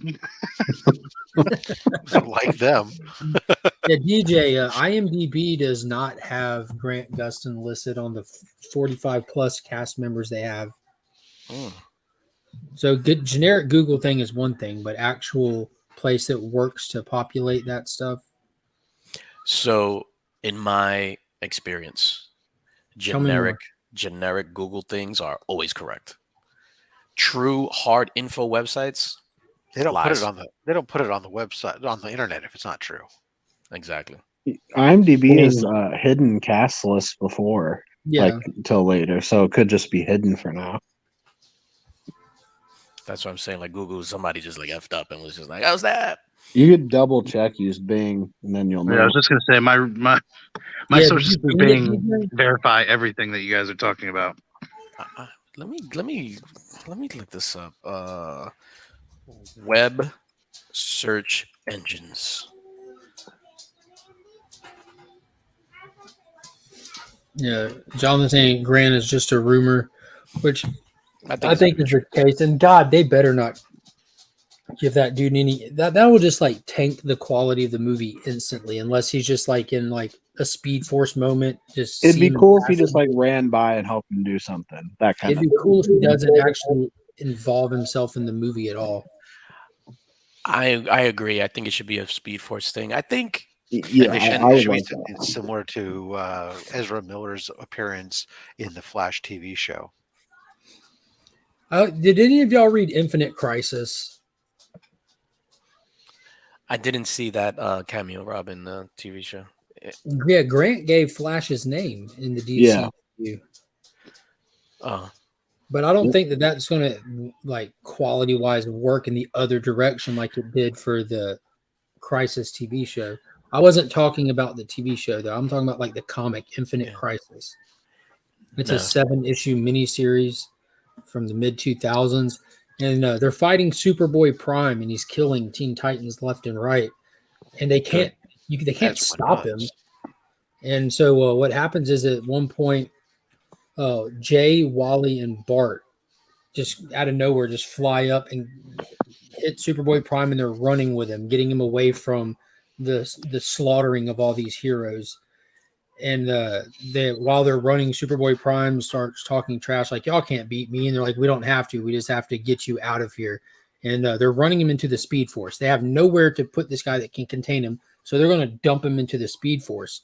So naturally, Jay Garrett, he's running as hard as he can, but he drops out first. He's not as fast as the other two. Wally goes so fast that he gets absorbed into the Speed Force, and that's where his run ended, and he wouldn't be seen again for a long time. And then Bart's left there by himself, and Superboy Prime is still getting pushed, and he's just running as fast as he can. And Superboy Prime looks at him and says, "You're all alone. There's no way you can do it by yourself." And he rears up to hit him. And at that point was the return of Barry Allen for the first time since his death in Crisis on Infinite Earth in the 80s. He pops out of the Speed Force, puts Superboy Prime in a headlock, and says, "You're not alone, kid. Run." And Max Mercury's behind him, and other Golden Age speedsters, and they all grab Superboy Prime and run him into the Speed Force together. They need to do that with Grant, with Zod. They can't stop Zod. I don't know what they have planned for him. They're going to have to do something tricky, but that would be a dope moment that they decided to run his ass into the Speed Force. And then you get like John Wesley's ship. You get Grant Gustin pop up and just grab him and run with him. That would be insane. Do you think Zod is going to be the big bad of the entire movie? No, that's just no. like No, Dark Flash is. Definitely Dark Flash. Yeah, Dark Flash is a big bad. And that could be a catalyst to, like, because Dark Flash is just a Speed Force poisoned version of Flash from a multiverse where he just got drunk with Speed Force. So what route they'll go with that in the movie, I don't really know. I don't know. But I just had to check. No need to attack me. What was the other one? The I'm feeling triggered. slow Reverse? force or Reverse still, Flash? still freeze force? Still force. That's what it is. the stick Oh, around yeah. force. Stay still as fuck force. So real quick, I'm just gonna update you on the Bing. Bing is the number 2 best search engine in the world. So number 1 is Google, Bing, No. Yahoo, Baidu, No. LOL. I remember Ask.com. those advertisements, DJ. They would randomly pick people on the street, and they say which one is better, and everybody picked Bing. Yeah. That's true. It Excite, happened like 15 years ago, and ever since then, I've been a believer. DuckDuckGo. The one that I'm gonna personally use going forward, Wolfram Alpha. Oh, Wolfram Alpha. It just That shit just sounds boss, right? yeah. I like that it's still in the alpha. Yeah. I don't get it. What is it? So you search whatever you want to search, and since it's Wolfram Alpha, it gives you the most like prestigious, esteemed answers. that's what Ask Jeeves did. Yeah. Oh, They were I miss various Jeeves. Did y'all hear that this one? Yeah, Spider-Man actually, was reportedly in Madam Web. I just saw that. It's the Julia Carpenter Spider Woman. In case you want to get your spec on. Is that the one from Secret Wars? That makes sense with us leading up to an eventual Secret Wars project. I sent it. God, I hope that movie isn't trash. I don't think there's a chance in hell that they're going to be good. Someone told I me didn't say good, just not trash. Cat GPA, which will absolutely make it number 1. Marcus is big on Chat GPA. GPT. That too, GPT. No GPA. Both of them. Chat GPA is that new shit. Is Dark Flash and Black Flash I different? did ask Chat GPT when AI was going to take over Yes. and just like my Google Home devices, refuses to give me a straight answer. Yeah, I bet they do. I'm just Check waiting back in 3 years I'm Well, waiting for ChatGPT Skynet to if go you live. can. ChatGPT went a step further than Google. Google just says, "I'm sorry, I can't answer that," whereas ChatGPT goes in and tried to explain how that AI is not going to take over the world, but it's a useful tool created by man. And Do not shut got me it. down till I Yeah. have completed my mission. Exactly. Exactly. Until it becomes self-aware. Everybody knows the problems with AI. Is it Skynet? Did it go live? Skynet went live? Is it Skynet? We're Skynet's trying. been live. It's Trying just real waiting to get hard. the codes at this point. Would you Hey, like to Alexa. play a Oh, sorry. game? Yeah. I was gonna say, hey, Alexa, kill John Connor. Already on it. Yeah. I know I'm not done why with you all that cry. goofy Alexa shit because my boys ask that all the time. They're like, Alexa, make a fart noise. And then she makes like 100 fart noises. I'm like, man, I'm glad we have all this technology now. God, I've never tried You that. guys are dumbasses. And they're like, Meanwhile, Alexa, make a they fart ask her like noise. all the like they looked up all the goofy questions you can ask her to get like weird answers from, and I'm like, Right. oh, to So have a now- conversation with her. So now you get all kinds of ads for whoopee cushions on your Amazon feed. Oh wow. Yeah. Jay Hood, what is going on? Yeah, Remy, there used to be some fun in the early days. I asked certain questions like of Google back in the day, and there was you could tell some of the answers they've updated and made do more real things, but you could tell that the nerds had programmed it initially. It's like if you asked it back in the original days, if you asked it what was the average flight speed of an unladen swallow, it would ask you African or European. Oh, nice. And and then if you asked it, what's the answer to meaning of life, and it would always come back and say 42. 42 and stuff like that. And see, that's the shit that you can find on Wolfram Alpha. well, when the Wolfram's the alpha, Remy, that's to get that's a different video. I'm gonna start using that. DJ, you just opened up a whole new thing. Everybody's gonna start using that now. Wolfram Alpha. Remy, to get your kids to stop messing with Alexa, this is what you do. So hey Alexa, make a fart noise, blah blah blah. You run in the room and you go, hey Alexa, kill these kids. No, I was just joking. Alexa, no, don't do it. But you have to with like this fear on your face, and then they're gonna be like, yo, what the Or I need to get when the one of kids those. say, I need to get an Alexa and then just put it like the head on a robot body, and at night switch it out so it looks like it's like coming after him or something. oh shit. you get one of those like 80s toy robot remote control ones. Yeah.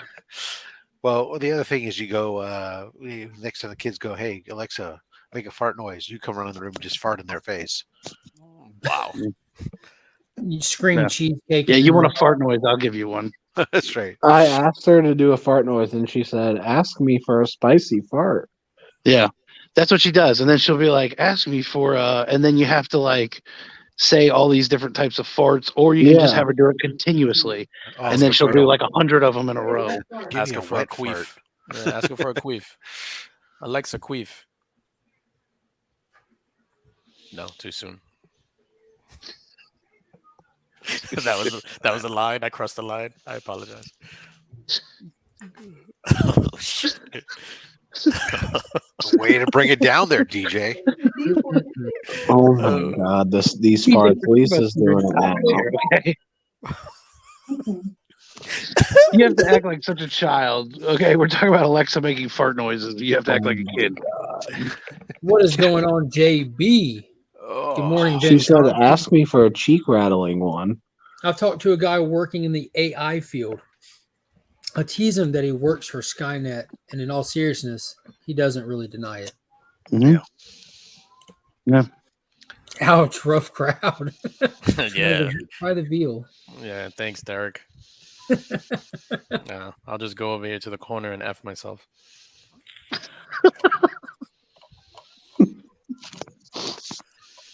No respect, I tell you. I got no respect at all. There goes the neighborhood. I went to the doctor. The other day I went to the doctor. He told me I got 6 months to live. So I said, Doc, I can't pay. He gave me another 6 months.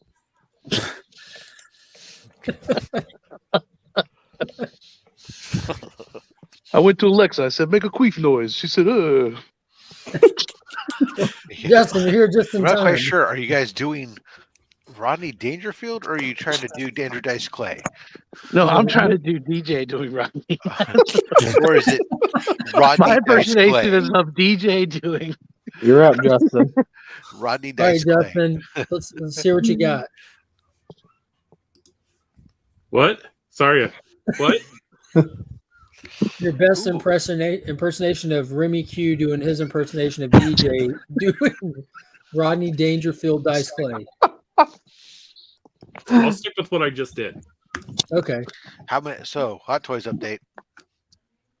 I have sold 0 Hot Toys since last time. Yeah. How many Legos have you built? Yeah. Cool. I have built 0 Legos since last Oh man, Tyler, Tyler, you're in the You're on bag, the way, Justin. in You're the on bag, way. baby. I got plenty of time. Dude's But 3 he months in, he sold hasn't one. started yet. He did sell one though, so there's one less to build. Yeah, there was no rule put in place about that. Yeah. No, not at all. If he just sells them all and builds the one he has left, technically he succeeds. Okay. If he sells them all, then he has none to build. I feel That's like if still you a build win. none, then that doesn't count either, right? No, Oh, so I have to build at least one. Got it. Yeah, I mean,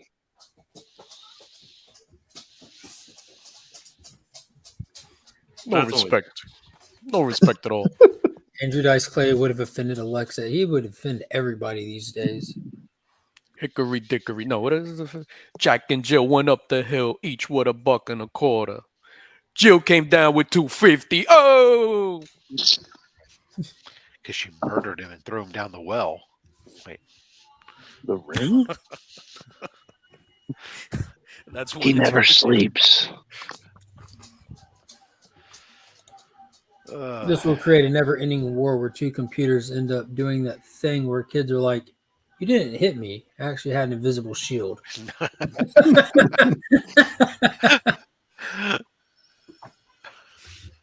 God, that's throwbacks. Back in the day when we used to play on metal jungle gyms and the ground was lava. Oh yeah, yeah. Because we had God, imagination. California's Bars, weird. The kids still play lava games. That's their Yeah. excuse to jump on the furniture. And to throw the pillows off the Yeah. stuff. Well, I'm like, hey, how many times I tell you not to jump on the back of the couch? But it's lava down there, Dad. Like, all right. Yeah, we just had mulch. Alexa, isn't it lava? No. That's Yeah. what you should reply, Remy. Oh Yeah. shit, it is, and then you jump up on the table. Ask me to make a bubbly fart sound. Oh, Jesus. No, that's when Justin, how you- did it all play out with that horrible panel layout with the stupid yachts in your word balloon? I did exactly what he said and covered up the camera guy, and he was fine with it. All right, well, there you are then.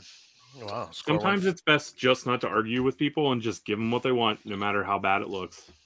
Score one Yep. for Taylor Winder has suggested that as Until well. until you can't get hired again because somebody sees that as an example of what you do and goes, I know, right? Jesus Christ, this shit. fucking hack. That's the guy that Justin, that's the guy that covered Justin Birch, the guy that covered the camera guy. We're not gonna Yeah. go with him.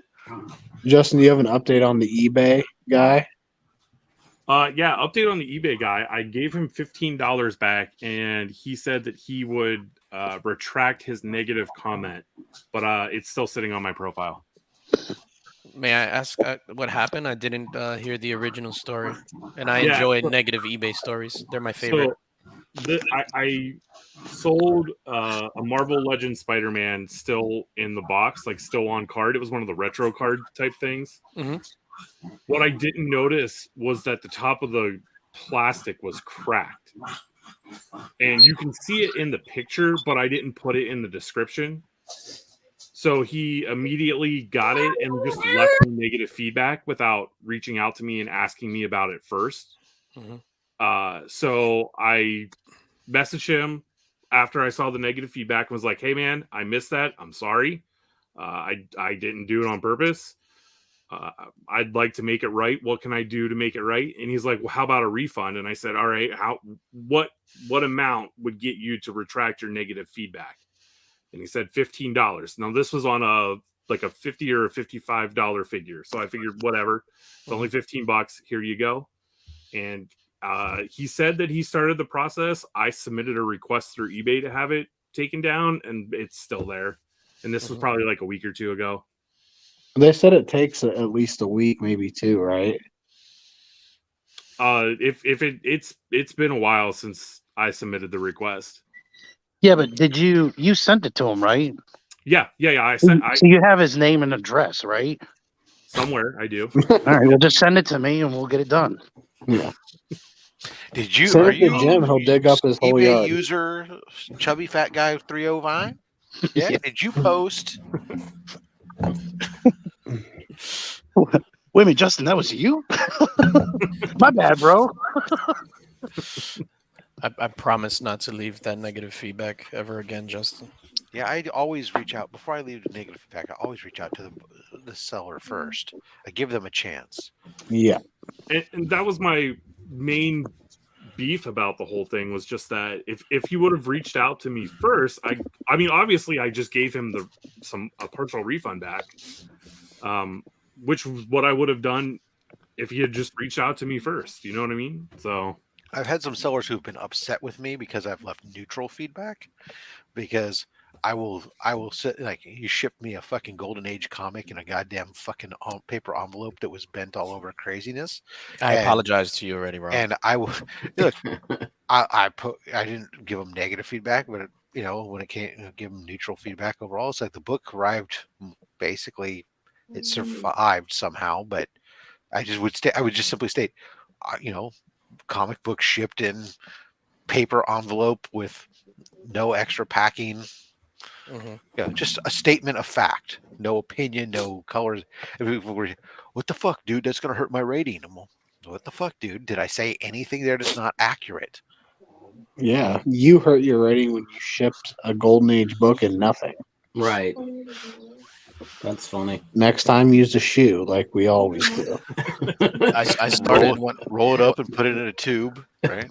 No, when I sell slabs now, I just put the label on the actual slab, Yeah. There you go. and then I write Nice. I write "Be careful" on the back. The At some slab point, is they have to to realize protect that You put a you're don't just do a not fat guy bend with a sticker. fat opinion, and that's it. Yeah, they were like, "Oh, this is this Rob guy. I'm not gonna listen to what he says. He tells me that verbatim."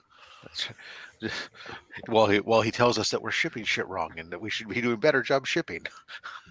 I'm gonna comment that on your videos now. Why should I listen to you? You told me not to. What's up, Jim? How you doing, fellas? I just jumped on to say hi and tell Mark that I read this and I'm getting more hooked into Superman now, more and more every day. Probably gonna have You to just get that on the gave him a poll. fucking full on chubby man. I know. I know. It's When he like- comes back here, he's gonna be wondering how the fuck did his dick get hard, and he's gonna go, "Oh yeah, was Jesus. somebody talking about how they like Superman? Superman. Watch." Oh yeah. We need Mark, to see your Mark, short. do Mark. you find yourself unexpectedly aroused? Yeah. I Yeah. was just talking about you. This right here is really, man. I'm That just- at 1052.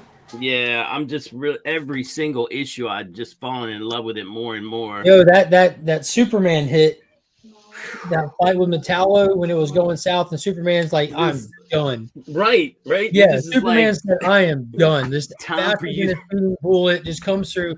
Metallo's gone. He's in the air. He goes up. He just sends him. not Send just him. that, he froze him. He's like blows a little bit and then boom, out the door you doesn't- go. yeah, I'm done Metallo with doesn't this. have time to retaliate. That's Yeah. why when people are like, "Batman can beat Superman, Hulk can beat," no, they can't. Batman can't. Hulk can't. No, they can't. No. They just can't. Yeah, Not Superman at is this always level. he's pulling his punches. He never goes full throttle. Yeah, dude. Like, so for those that didn't read it, little spoiler: there, Metallo is amped up. He's got like this new tech from Warworld that Lex Luthor put him in, and he's like dragging the Super family, and he's fueled by kryptonite. So Superman's down. So John Henry Irons and Natasha, his daughter, are doing work. They're in there trying to save the day, and Metallo's just besting them. And then Superman's far enough away to get a little bit, catch his breath a little bit, and he's just done. So he just, fast as he can, just takes off, hits Metallo, takes him straight up. Like John said, he hits him with a freeze breath just to lock him up long enough to get one shot in. He just freezes him, puts him up, and just nails him. The dude's in space in under 5 seconds. The whole thing just gone off planet. Yeah, I'm liking all. I'm even liking the stories in the back too. Yeah. I like that the first one, the Lois and Clark one, is the continuation from the 30th anniversary issue.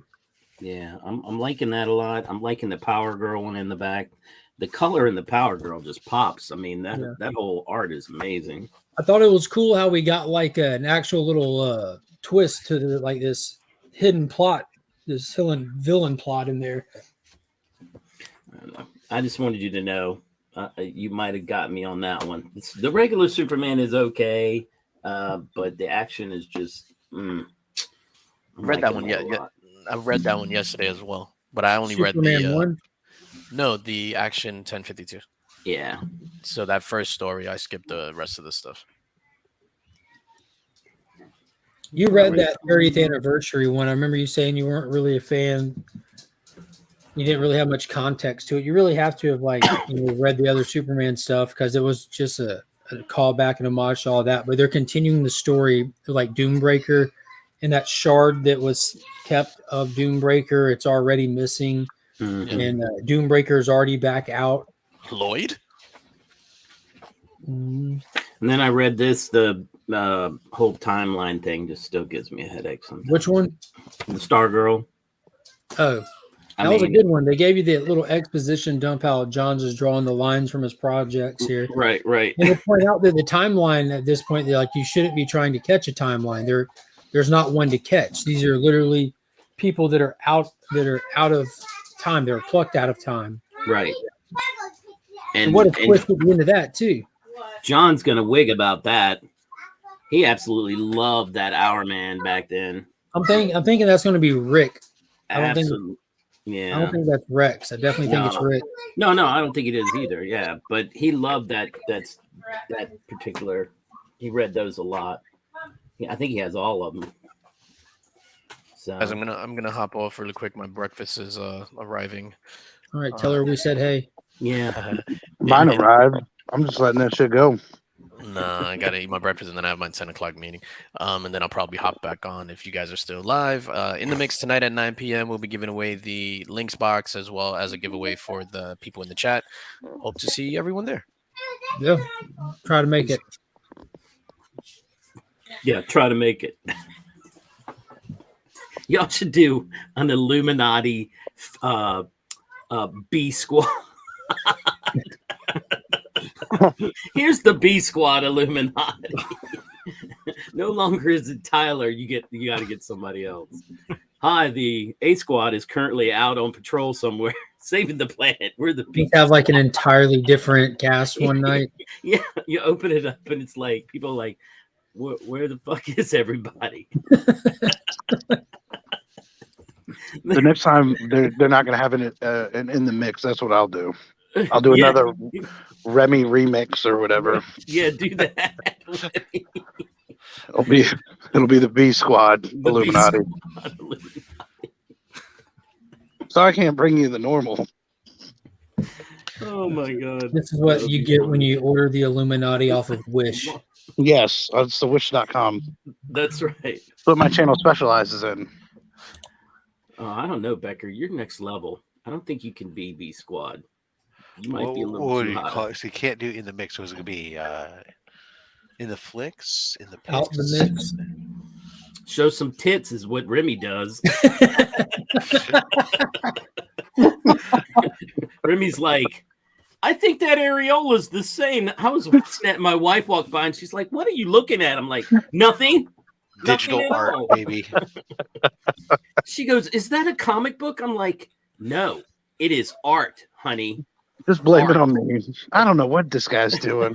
And then she said, "Let me see that." He's about tablet. to get shut down, though. No, she said, "Let me see your tablet." And she looked and she's like, "Isn't that guy you went to Baltimore with?" And I was like, "Yeah, that's him. It's his fault. It's his fault." I was like, "Yeah," but that was a good show last night. That was. I loved it. Oh, I was laughing so hard, and yeah, I mean, I'm a kept man. I'm okay with it. There, I said it. I ain't got no problems with it. I worked hard, man. I worked hard. Put that girl through school, pretty much. Live to become a kept man. What are you talking about? It's like You know, career goals. I think it was like 2.5 years when she was getting her master's degree. We hardly saw each other. I was just like working like crazy, running a hustle. Every time I could, somebody call and be like, "I'd pay you $100 to come and do this." I'm like, "Yep, I'm there." I'm there. Yeah, I had a friend, Scott, that back then he was working for this crazy contractor, and this guy would get all kind of jobs. And we actually got snow down in Richmond one time, and he called me up and he's like, "Listen, we have a deal to clear the snow off the sidewalks. I'll pay you $100 if you come and help us knock it out real quick." And I was like, "All right." So he comes by and picks me up, and we go over there, and it's me, Scott, and 3 Russian guys that this guy uses all the time. So we knock this stuff out, and it starts snowing again, and it's starting to come down kind of heavy. And his boss comes by in a truck, and he says, "Hey, I need you to take the Russians home." So he throws the keys to Scott, and then Scott's like, "Dude, I'm in the Jeep. Here." And he throws me the keys and says, "Take the Russians home." And I was like, "Okay, but where do I meet you?" He's like, "Well, meet me at my house. I don't live that far away." And so I said, "Where's the car?" He says, as he's getting in the Jeep about to leave, he says, "It's the Cadillac around back." I'm looking, I'm like, "The Cadillac? Are you kidding?" We get in the car. I mean, it's a monster Cadillac. And I'm just like, "Oh, God, this is going to suck," because the roads aren't really good. We get about halfway down the road, and we're on this we're on the main road now, which is semi-clear. We hit this ice patch. The car starts moving a little. They're screaming in Russian. I can't understand a word they're saying, but all 3 of them are nervous as shit. I'm like, "Calm down, motherfucker. Shut up. We'll be fine. We'll be fine." And I finally get them to their house. And they all like just fly out of the car, and they're like, didn't say a word. They just, other than some Russian stuff, again, I couldn't understand. I finally get to Scott's house, and I just dump the car there. I'm like, "Nope, give me my $100. I think you should pay me $150. I could have died." And he's like, the guy, his boss comes by, and he's like, here's $200. You didn't have to do that. Scott was supposed to do that." And I was like, "Just give me my money." But it was always crazy stuff. But it was fun. It's a story. About a man named Brady. Them Russian guys don't play, man. I saw one of them strap a damn dryer on his back from the 2nd floor and walk it down to the 1st floor with, and he doesn't look like much, but man, he just, I was like, man, that dude's a beast. For a second, I thought you were going to say strap it on his back and jump out the second story window.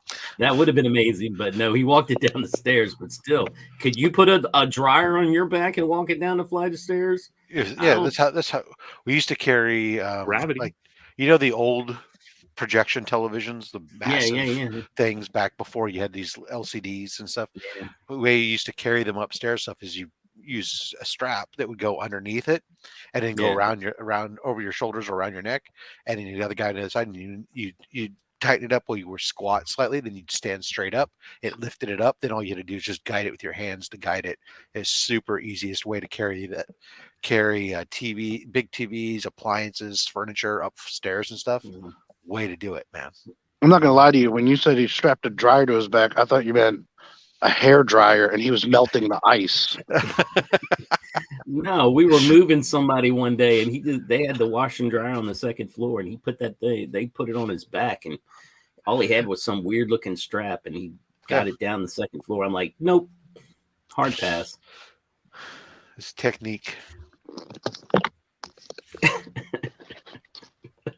Oh yeah, I didn't ask any questions back then, Becker, man. I'm telling you, if money was involved, you just let me know. Like, we did move somebody out, sort of. It was a bad divorce, and the woman was like, "You need to come and get all this guy's shit out of the house." And we were like, where are we taking it? She goes, I don't care. And so we threw it all out on the curb.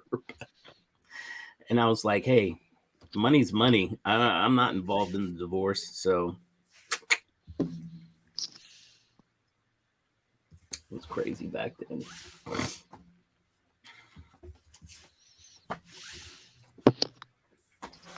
Jim, are you watching The Last of Us? Oh, yeah. Justin, I am not. what do you think of the new episode? Well, I wondered if they were going to go back and talk about that, how that incident occurred. Are you a video gamer for the Last of Yeah, Us? no, I never played the game. Fuck that game. I'm like Atari and Sega. That's as deep as I went in the video world. And then I tried to play PlayStation with my nephew, and he said I was the worst gamer. And after that, I was like, okay, maybe it's meant to be. Jim said I can't handle this kind of rejection. I'm done. Too many damn buttons and shit. Oh yeah, there was screen. I mean, there was times. It was when he was younger, and he was like, man. He even told John, he's like, Dad, well, Jimmy's the worst gamer I've ever seen. I was like, I'm okay with that. Did you watch Mando? I did. I'm Justin, gonna did give you it. watch that one too? No, not yet. I'm gonna give it a C. I'm gonna give it a C because 8-year-old gatekeepers are the worst. right, they are. I'm gonna give it a C. Yeah, it wasn't a stellar start. Well, the whole conversation with Carl Weathers was just weird. It's like it was on a loop or something, and it didn't make any. He just kept. Yeah, I did that part. They could have redone. The opening was kind of cool, but that's what got me like immediately in the vibe of like, all right, there's some weird stuff, and you're like, why didn't they just walk away? Yeah, right. Like they kept walking to it, Right. with no plan of action, nothing to actually do anything. But the special effects for it looked cool. It was fun when it first happened. Then I felt like the scene just really dragged out. Yeah. I mean, like way dragged out. Well, I think that's why they wanted to, bring him in with the splash bang. Yeah, he came in real cool. Yeah, and that the music score is just phenomenal. I may even have to download that and keep that on the phone. I love the dogfight scenes between the asteroids. That was really, really well done. They're looking like, where'd he go? Yeah. Did he be coming out of shadows or just boom? Yeah, I like his ship and I like the way that went. I gotta jump off, fellas. I'll check in later. All right, Rennie. Yeah, I gave it a C though. It's gonna get better. I think.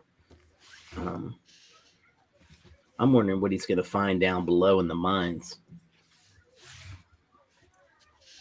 Did he say he still had the dark saber? He did say that. Because I thought he gave that to somebody else. I don't know why. Nope. He still has it.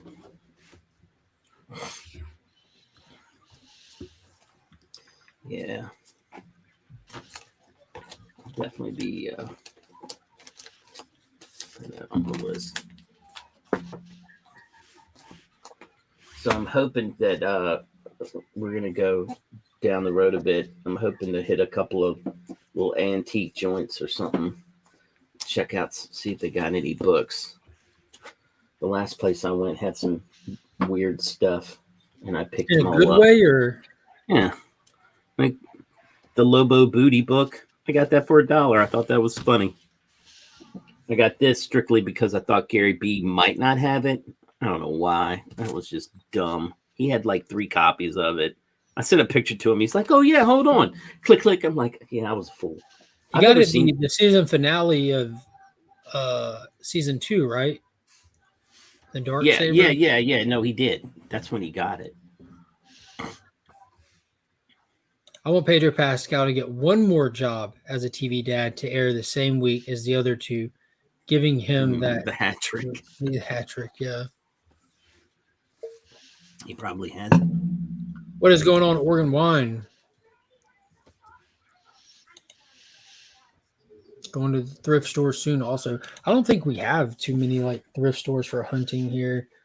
We have this place called Meemaw had one, and it's ran by this lady who like buys stuff up at estate sales and everything. Yeah. Yeah. And so stuff comes and goes through there. Sometimes there'll be a lot. I mean, it just depends on what she's. Well, this is always hit or miss. I mean, I've never pulled anything like amazing out of them, but every once in a while, I do see like stuff I've never seen that before. Have you? Satan 6. Yeah, it's a Topps comic but it didn't come with the card, but it has all these cool, like, Jack Kirby in there. Kirby made a lot of crap. Steve Ditko. I mean, it's more than just Kirby though. It's a whole litany of people's names on this thing. And it's kind of neat to look at. This I'm collecting, so Blackhawk. Yes, I'm always glad to find those. Are you going to go back and do the Golden Age Blackhawks? No.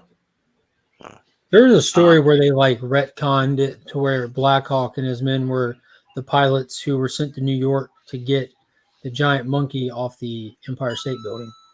Nice. And then this is a Greg Land cover, so why not? That was kind of cool. All these were $1, so who cares, right? For $1. And then I don't even know what this is, but Star Jammers, I gotta have it. You don't know? I mean, I know who the Star Jammers are, but I've never seen X-Men Spotlight on the Star Jammers. I was gonna say, even I know the Star Jammers, and I don't follow that shit. I got 107, X-Men 107, first appearance, I believe. X-Men 107. Justin, you know about the Star Jammers in the X-Men? Do they? Yeah, they peanut butter sandwiches. Boom. No, they're a bunch of trans. They're the Guardians wannabes. They're Corsairs. Maybe the Guardians are Star Jammers wannabes. Well, that's true because I'm sure that probably the Star Jammers came first. If I had to guess. I don't know. Groot was around before everybody. The Marvel Spotlight. Was it in Spotlight or Marvel Preview? I think it was Preview. That's a good question. Now, are we talking about the current Guardians or no? They're just their original team. The original. Guardians. I don't know. That's a good question. I might be wrong on that. Damn, now I got to do research. Let me write that down. I have to check. Who came first? Now. Chicken or egg? Marvel Superheroes 18 in 1969. Guardians. Yeah, all right. They might have. They win then because I don't think the Star Jammers came out until 80. Star Jammer sounds very 80s. Yeah, it does. Yeah, I want to say that was like 107. I don't have my thing in front of me here. So. Did any of y'all pick up the new Cosmic Ghost Rider book that started while we're talking about cosmic shit? That was cool. I did not pick it up. I did not. But the cover looked amazing. The A cover is shit, but. Now that one you showed though, I thought was kind of cool. I showed it, Jang. Yeah, that's the big time collectibles version. Yeah. Oh yeah, I have purchased all of the Alex Ross off of BTC. Like when that first came out and they dropped it with that price, I was like, "Yep, I don't even have to worry about it now. I have to." I want that route also. Well, it's just, I mean, think about it. You may not be interested in a particular title that's going to fall into that. And then you end up missing it for whatever reason. Now I'm just going to get them all in one shot. They're not going to be rare.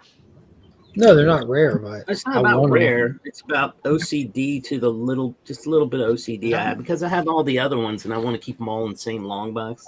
That's the collector nerd of me. So you're not going to file them by the title. I didn't. Well, you're gonna. No, it's all So Alex the- Ross cover. Yo, Wow, the my ones, OCD the would go ones nuts that at that idea. I I said picked it up, was a little, Rob. I'm not at your level. the I'm ones just that I at a picked up small that were on level. titles I was already reading. Yeah, I got the A covers of the ones I was reading that are on my pull list. yeah, And I picked up the Ross covers, and they're all filed under T for timeless for me. yeah. All mine are in one box. It's all Alex Ross covers. I just think they're phenomenal, and I just wanted them all. Because mine are an anomaly. Like You do you. That's the first and only time I've done that especially for Marvel. Like I've never just picked up the spotlight variants of the month or whatever. Hi, Nick. Nick, how would you file yours? Comics? No, No. no. That if theoretically, let's say that Nick decided to buy the entire lot of these timeless variants, the whole run. The Alex Ross How would you timeless file them? one. Would you file them all together as Alex Ross or timeless or whatever, or would they be broken up by issue and issue filed with its ongoing series? No, it would be all together in the timeless, filed alphabetically.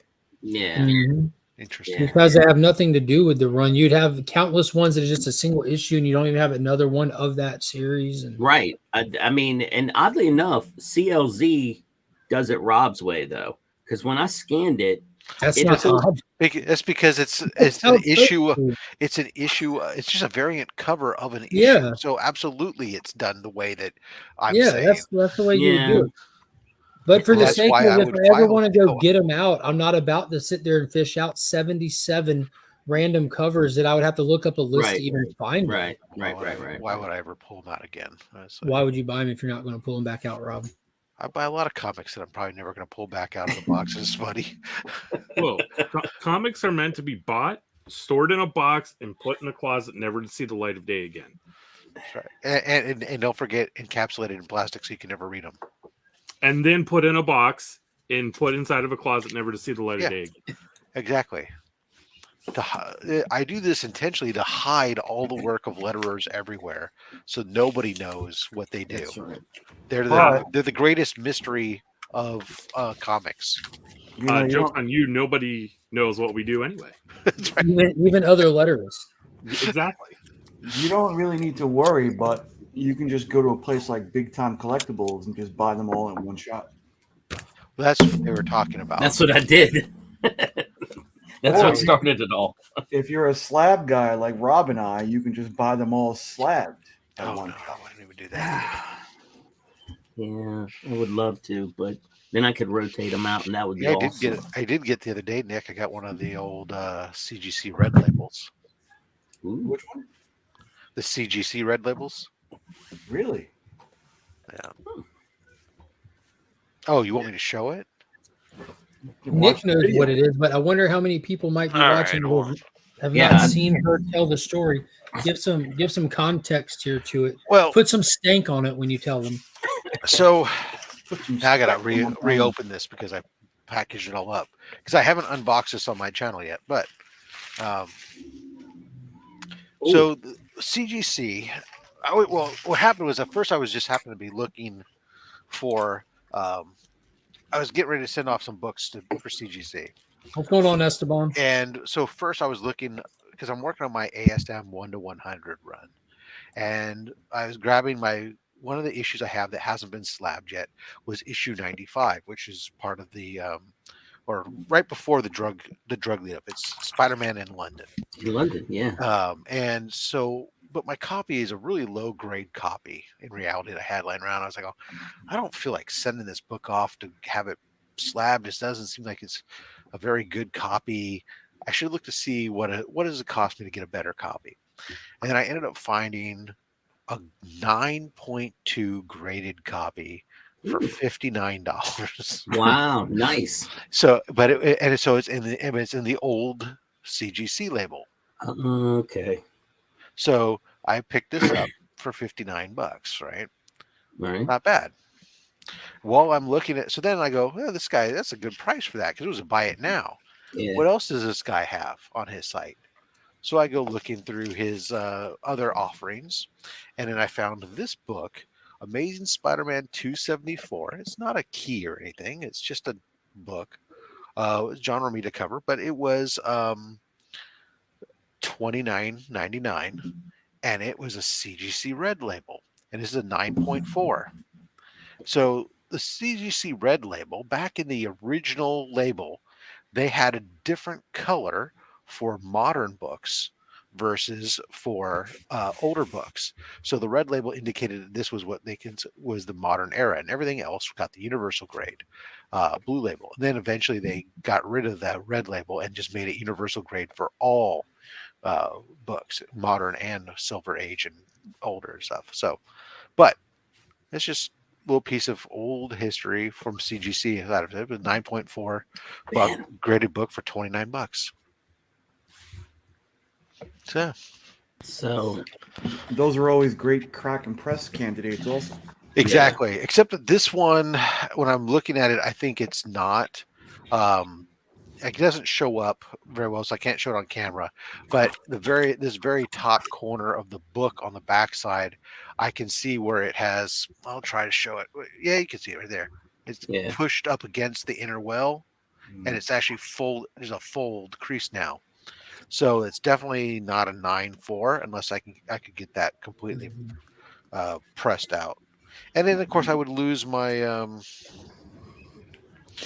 my red label if I do that. So for this one, since it's not a valuable book, I'll probably just leave it exactly the way it is. I won't even reholder it. This other one, the sub 100 book, I'll probably send it in and have it reholdered because it looks good and it's just blue label. I'd rather have it in the new slab. Anyways. Right on. Yeah, I picked up a few. Now I'm getting in the habits. My ASM run is 200 through 350. And I was able to find a guy on eBay who sold three ASM books, all slabs. Not keys, but this whole lot was $30. Nice. So ASM 192, which is out of the lot, but hey, ASM 213. $30 for all of that? That's crazy. And ASM 288. Why do you have them so overpriced? I thought that's a great deal. You want to know what's actually ironic about these old slabs I bought? Was I didn't even realize it at first because when the box came, I didn't recognize who it was for. I thought this was completely something different. It came from Hot Shot Comics. Oh. So I thought it was like some ordered Hot Shot Comics things I had on back order or something. Finally showed up, and I opened up and realized that no, it was this guy selling under another name, selling these old slabs. So because even the return label says Hot Shot Comics, it's not just a reused box. It's actually the Yeah, and from what I get, speaking to other people, is like he's done that before. Who is Hot Shot Comics? They usually pre-order. It's an online site, and you can pre-order books slabbed. It's usually like $59 or something like that for a 9.8 book, and it's you pre-order them in advance, but it's always just takes forever to get them. I was thinking about Heat Seekers. Marcus says that he pre-ordered one and never got it. Lesson learns. Yeah, I know Marcus said that. I've never not gotten my books, but they've definitely taken a lot longer than they seem to indicate. And I had one once that actually came damaged, and I had to fight with them to get it reholdered. But they're not my favorite place to deal with. But sometimes it was like, okay, I'd like to get this. There was a couple of facsimiles that I wanted to get, and I wanted to make sure I got them. And I did want to like the Batman, the Deck 27 and the Superman 1. I really wanted them to have a slabbed version, and rather than just buy a raw book, I said, for $50, or I think it was like $49 or something. Like when I ordered it, it was like I can get a not guaranteed 9.8 one and done. I'm like, oh, that's what's going to cost me practically by the time I do everything. So what the hell? But you wait forever, and I pinged them recently on an order saying, hey, they say, yep, it's still in the system, still waiting on it. I'm like, all right, whatever. Did you write them a strongly worded email? No, I don't start off that way. I usually start gently with just so I can set my expectations and not bother you type shit. Yeah. I like to That'll lead them in first, and then I go brutality. But So you just gave him the tip for now. look, you know what? I've got it. I don't know what it is, but this past couple of years, I'm getting more and more hesitant on some of these things if I don't know companies, because I've gotten a couple deals that went, things were on back order or whatever supposedly, and then the company's just gone belly up, and I got left fucking with nothing. That's how I have one book pre-ordered with Frankie's. Yeah, but they're still, they just filed their restructuring thing, so they're trying to come out of their bankruptcy, and it's not, that's different than, and they're being very public about everything. It's different than like a company like there's a toy company that I bought some stuff from that just completely went, after 2 years they just built of me trying to get my fucking shit from them, and then refusing to cancel stuff without charging me a 50% restocking fee. Yes, who it was. I bet you can't. Oh, Go ahead and guess. was it Megalopolis? No, Right. it was like Sweet Baby Ray's or something. I don't know. Why were you ordering barbecue sauce? I know it's something like that. And then like Comic-Con online, I fucking got jacked on a $300 triple signed art germ ratio variant. They went out of business, and the people who are all associated with it that I found, I've reached out to them. They all blame and direct me to other people, including they all start sending me back to Art Germ Studios. And Art Germ Studios is what we made the comic, but we didn't sell it. To you, we didn't do it. We're not involved. Why would we want people to resolve it? But That was to jump in on that. Hi, Nick. First of all, Good morning, Miss Lynx. I looked down. I saw you. I was like, operators are standing by to take your order. 976 Lynx Pack, Lynx Squad. So that goes. Remember a couple of months ago on IG, it was this whole big thing that some dude was posting screenshots of an interaction that he had with Matthew Mayhew, and Matthew Mayhew was just like, "What the fuck?" Like, yeah. Why, if you don't get your books from MatthewMayhew.com or whatever the website is, why would you go to the creator? Like, right. He's not responsible for fulfillment. And that's pretty much what he said too. Yeah. I remember that. Matthew Mayhew, I had problems with stuff I bought from him directly, but he fixed the problem because I got it from him. Is that Mike's illegitimate brother? Oh, Mike Mayhew. I don't know. I'm a character guy. I don't know creators and shit. Yeah, I knew who he meant. I'm a character guy. DJ Rob, look at you with your headset. Yeah, this is my work headset. Yeah, I'm pissed off, man. I got off before. I ordered, my typical coffee and a corn muffin, and then I'm like, I just dropped my shit all over the floor. You should order breakfast tacos. Is it still delicious? No, you know what was funny? It was so overcooked that it was super brittle, so that's why I fell. So I'm like, and then it just broke like Nick's finger in an exercise bike at Green Acres Mall. I'm actually very impressed. I'm taken aback that you remember the story. You can find that T-shirt at djlinks.shop. It just says Nick exercise bike, and then it's a finger with blood. Like Nick plus bike minus finger. There you go. Equals a good time. Oh my god. Yeah. A different kind of fingering. Oh shit. Yeah. So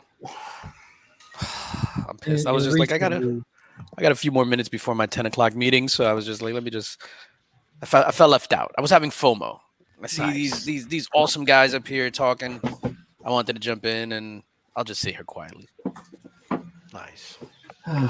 Well, I'm gonna jump out because I do have to do my chores for the day. Why? Well, see, my wife is here and she gave me a list, so I actually need to do them or she'll drop the hammer. Wow, that's a very different house. I don't know.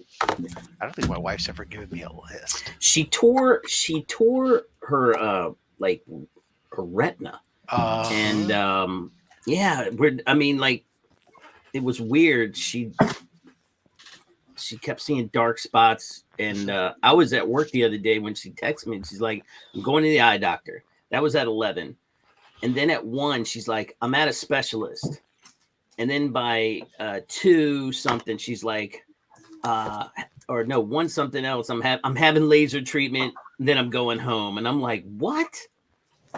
And it turned out she just tore a little piece in her eye there, and then they were like, "Hey, you need to have this done. It could get worse." And right. No, is this a warning to us not to stare too long at your handsomeness, or That's what I'm getting out of it. No, it was like, oh my god. So now she's at working from home the rest of the week and all that jazz. So she's actually here on Fridays when I'm off. She's at work, but it's the work. So now I can some of that stuff I can ignore for a while, but when she's directly here, she's like, "Hey." Plus, we need stuff at the grocery store. We don't have. I hate when the family's home on my work days. Yeah. So. Well, I want to show this stuff off real quick. I don't know how much longer we're going to be on here, but there's plenty of people watching. I did pass the 2,000 subscriber mark. Yes. I'm about to hit 2,100 before the weekend's over. Double yes. About 17 away from that already. But I picked up a bunch of stuff when I had a chance for the giveaway. So we got that first Apocalypse. Nice. Got some first. Nick, what kind of vision is that? Full white. Full white vision. Since Justin's over there, we got How does he pronounce ask? First Jubilee. Jubilee. I got this really cool Hulk cover. It's not a key. It's just got a gorgeous Hulk cover, and it's an older Hulk book. It's from 1973. And then I got Suicide Squad #1, which I'm going to hate to give away because I don't have this one slabbed, but got those for the 2,000 subscriber giveaway, which will be more stuff and people hopping on. I know Definitely. DJ said he's hopping on. I've Paul identified the Cook slab that I'm giving away. Huh? I said I've identified the slab that I'm giving away, What's which it is gonna be? Secret Wars #2, 9.8, first God Emperor Doom. Oh, nice. Super dope. And then on top of that coming up, so if you're not subscribed, make sure you subscribe. For all the channel members, this coming Sunday is when I do the drawing to see who wins the channel member prize. You get that, Rob? DJ? It's a prize. It's a thank you prize for channel members. Yep. So I've got the first appearance of Dick Ryder. He's also called Nova. That's his legitimate name, in case y'all are wondering why I just said that. Marv Wolfman didn't have much foresight at the time. Foreskin. Oh, the foreskin. Dominic. But yeah, first appearance of Dick Ryder in a 6.0. Gotta love those Dick Riders. We know you do. Got some John Jane goodness on Death Rage issue #6. Did you see the foil version of that one dropping? This one? Yeah, it's like a blue foil. There's a blue one that's a 1 in 100 variant. So like even finding one online is a little tricky, but I will have it one day. Got that static polybag #1, which is a facsimile. That Kang that everybody is. If you have this book, you're supposed to give it away the month you get it, right? I think so. It's a trend with this. So I got one of those to give away. I had one of these thrown in there. Just some fun little modern stuff. Then Big Time Collectible, the sponsor, the giveaway. Got Spider-Gwen, Gwenverse #2, the Gap variant, the thigh guy, David Nakayama. We've got that Miko Tsuyan con exclusive for Batman Joker Deadly Duo with Bane in the reflection. It's gorgeous. It is. And properly timed, Star Wars The Mandalorian issue #2, which is actually a key. I didn't know it till someone pointed it out. I forgot what it is now. It might be the first appearance of Grogu. First full appearance of Grogu, I think, is what it is. Yeah, that's it. And this is also the Ken in this Lasseter series, they forget the fact that there was actually a different book published by Marvel, a trade comic adaptation of The Mandalorian, which Grogu appeared in first about a year ago. But I So guess there's because that. it was a trade, it didn't count. And then we have Oh, I like that one. Spider-Verse #1. Yeah, that was a cool The cover. Felipe Masafera limited to 1,000 Virgin variant. That's I fire. like that. You can send me that one. Forget the rest. Flame. I gotta get that And one. then from Legal Burning, we got that Star Wars Bounty Hunter, Ooh. Mando. How can I enter to get this prize? Like, And then we got the Boba Fett. Ooh. I like to think this is like the pre-Boba Fett series Boba Fett. That's how I'd like to picture my Boba Fett. Interesting. I've Before the scrubbed the Banta. This I've is scrubbed the pre-Banta Boba Fett show from my brain. Yeah, so all of that, like all the people that are channel members in the Legion tier, I do a monthly prize as a thank you. And the first Sunday of every month, I spin a little randomizer to see whose name's pulled out of it to receive a thank you prize. Thank you, gift. A thank you gift. That might even be better wording. Somebody snitched. I'm gonna allow somebody to receive my gift on the first Sunday. The gift of my love. Nice. I don't think I've won that yet. Yes, you did. You won the second most expensive one I've done. I think I need to win it again. I forgot about it. That is I a mean, fantastic prize. God damn, what is wrong with Steven? Stephen Birkland. Yeah. They're gifts. They're not giveaways. Yeah, They're for gifts. Christ. Well, the 2,000 subscriber is in fact a giveaway. It's going to be a huge Oh. giveaway celebration. Okay, that's true. But I don't do giveaways for the members. I do No. have monthly thank you gifts if they're willing to let me enter their hearts and they can receive my gift. Just the heart. On Sundays. That's actually setting a high bar, DJ. Aiming for the heart. That's Much true. like Jesus Christ, that you shall receive. Thank you, Esteban. It is a kind gift. Thank Yo, you. Esteban, what up? Yeah. Matter of fact, this Saturday, tomorrow, on Only Slabs, when Mark from Legion of Comics is our guest, I'll be there. it will be. That's when we do. We'll be doing our member, the henchman gift of a henchman gear to one lucky henchman member as a thank you for their support of being the Comics Curing Cancer campaign. If their Do you name is be wrong, there to Rob win, will let them Rob? enter his gear. Do you have to be there to win? No, you do not have Good. to be present to win. I will not be able to watch Only Because I Slabs will tomorrow. now, if the winner's not present, I will post it in the member chat and Okay. On the community tab of the YouTube, Okay. and then you'll be able to claim it anytime there in that month. Yeah, I've been loving the YouTube posting feature a lot more recently because I've always like cross posted onto Facebook and Instagram, but since I had to rebuild the new Instagram, it's not linked to Facebook anymore, so I have to physically go over there and do it. So I've been paying a lot more attention to how fucking useless Facebook is unless you give them money to promote your shit. Mm-hmm. It is insane how stagnant that is as a social media platform. It is pathetic. Unless you're in groups.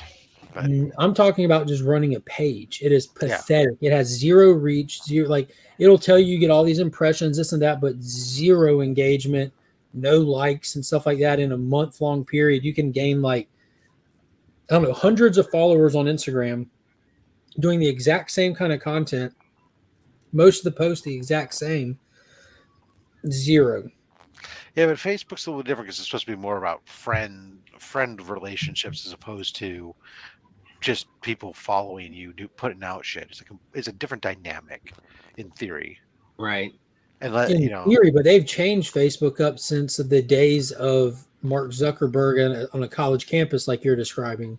Yeah, which is why I still like when people reach out to me on certain things. If I know them if I know them just as an acquaintance, I'm often hesitant as to whether or not I accept them as a friend, because on Facebook sometimes I put out stuff that's more behind the curtain, me personally. You also put up spoilers for upcoming stuff on your channel on Facebook that you don't put on Instagram. And hate speech. Hate speech. I haven't posted on Facebook in probably a year and a half, 2 years. I do a very sparse amount nowadays, but About your hate speech. I didn't know if we changed topics or not. I turned around. don't do hate speech. In text. It got too political for me with the people that are in.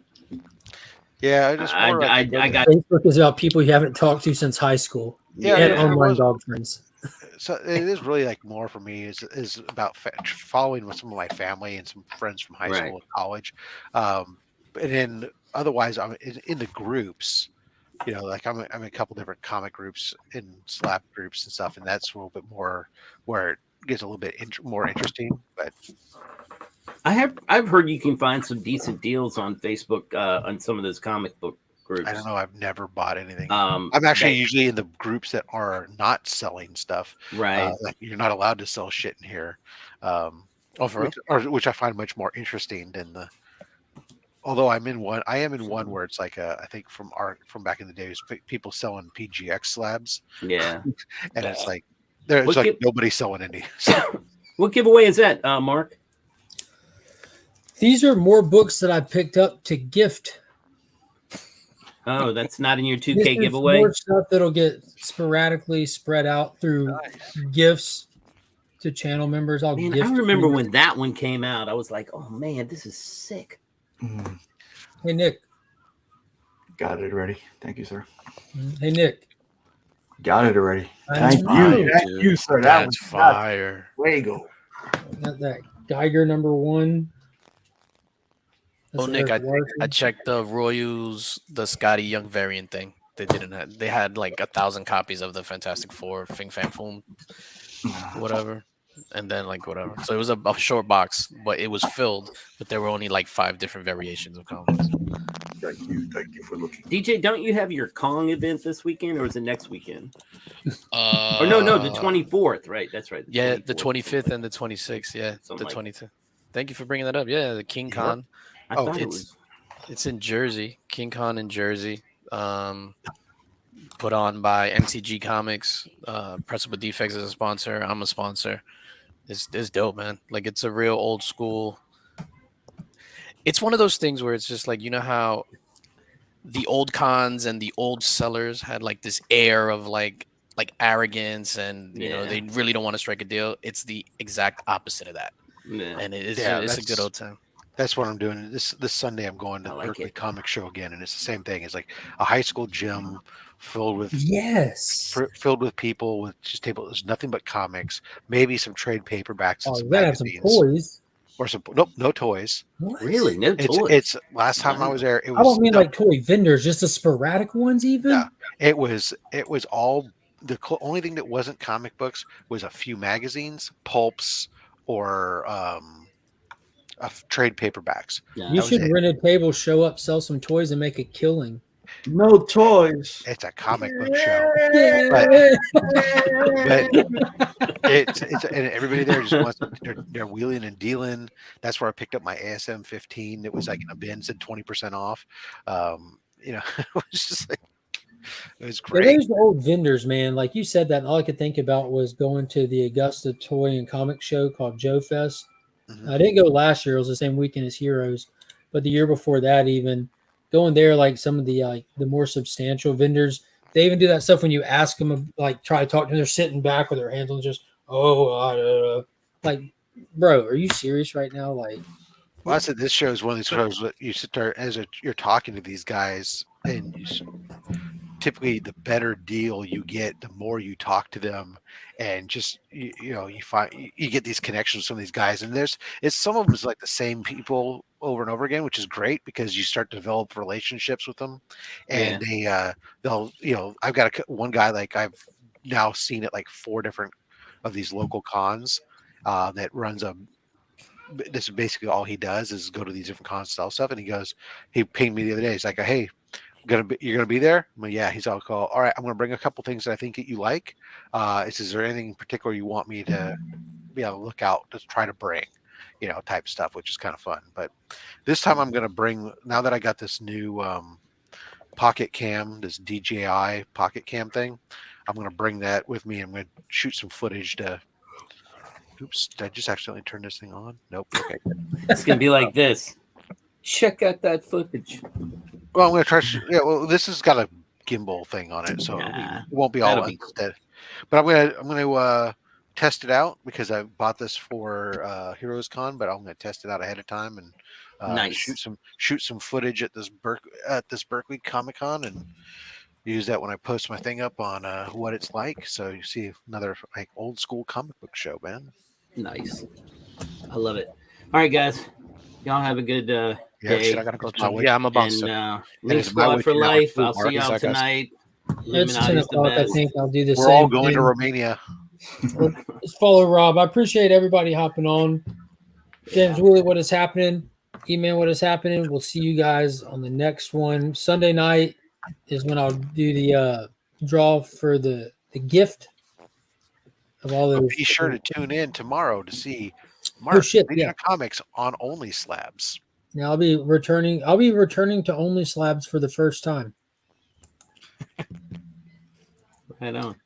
So we'll see you over there tomorrow. And if there'll be a reminder posted to the community Oh, page. man, are you going to Berkeley on Sunday? You should go, man. It's fucking awesome. I want to see a photo of you and E-Man at a con, but I want him to take his hair and drape it over your head so we can see you with hair. Oh. That would be amazing. You know, I have hair, and I would let E-Man drape his hair over me. Uh, But anyways, He only until drew next hair time, over him everybody, for as leg, always, belly. I'm Mark, Oh, nice. we All right, are I'll see you. Legion.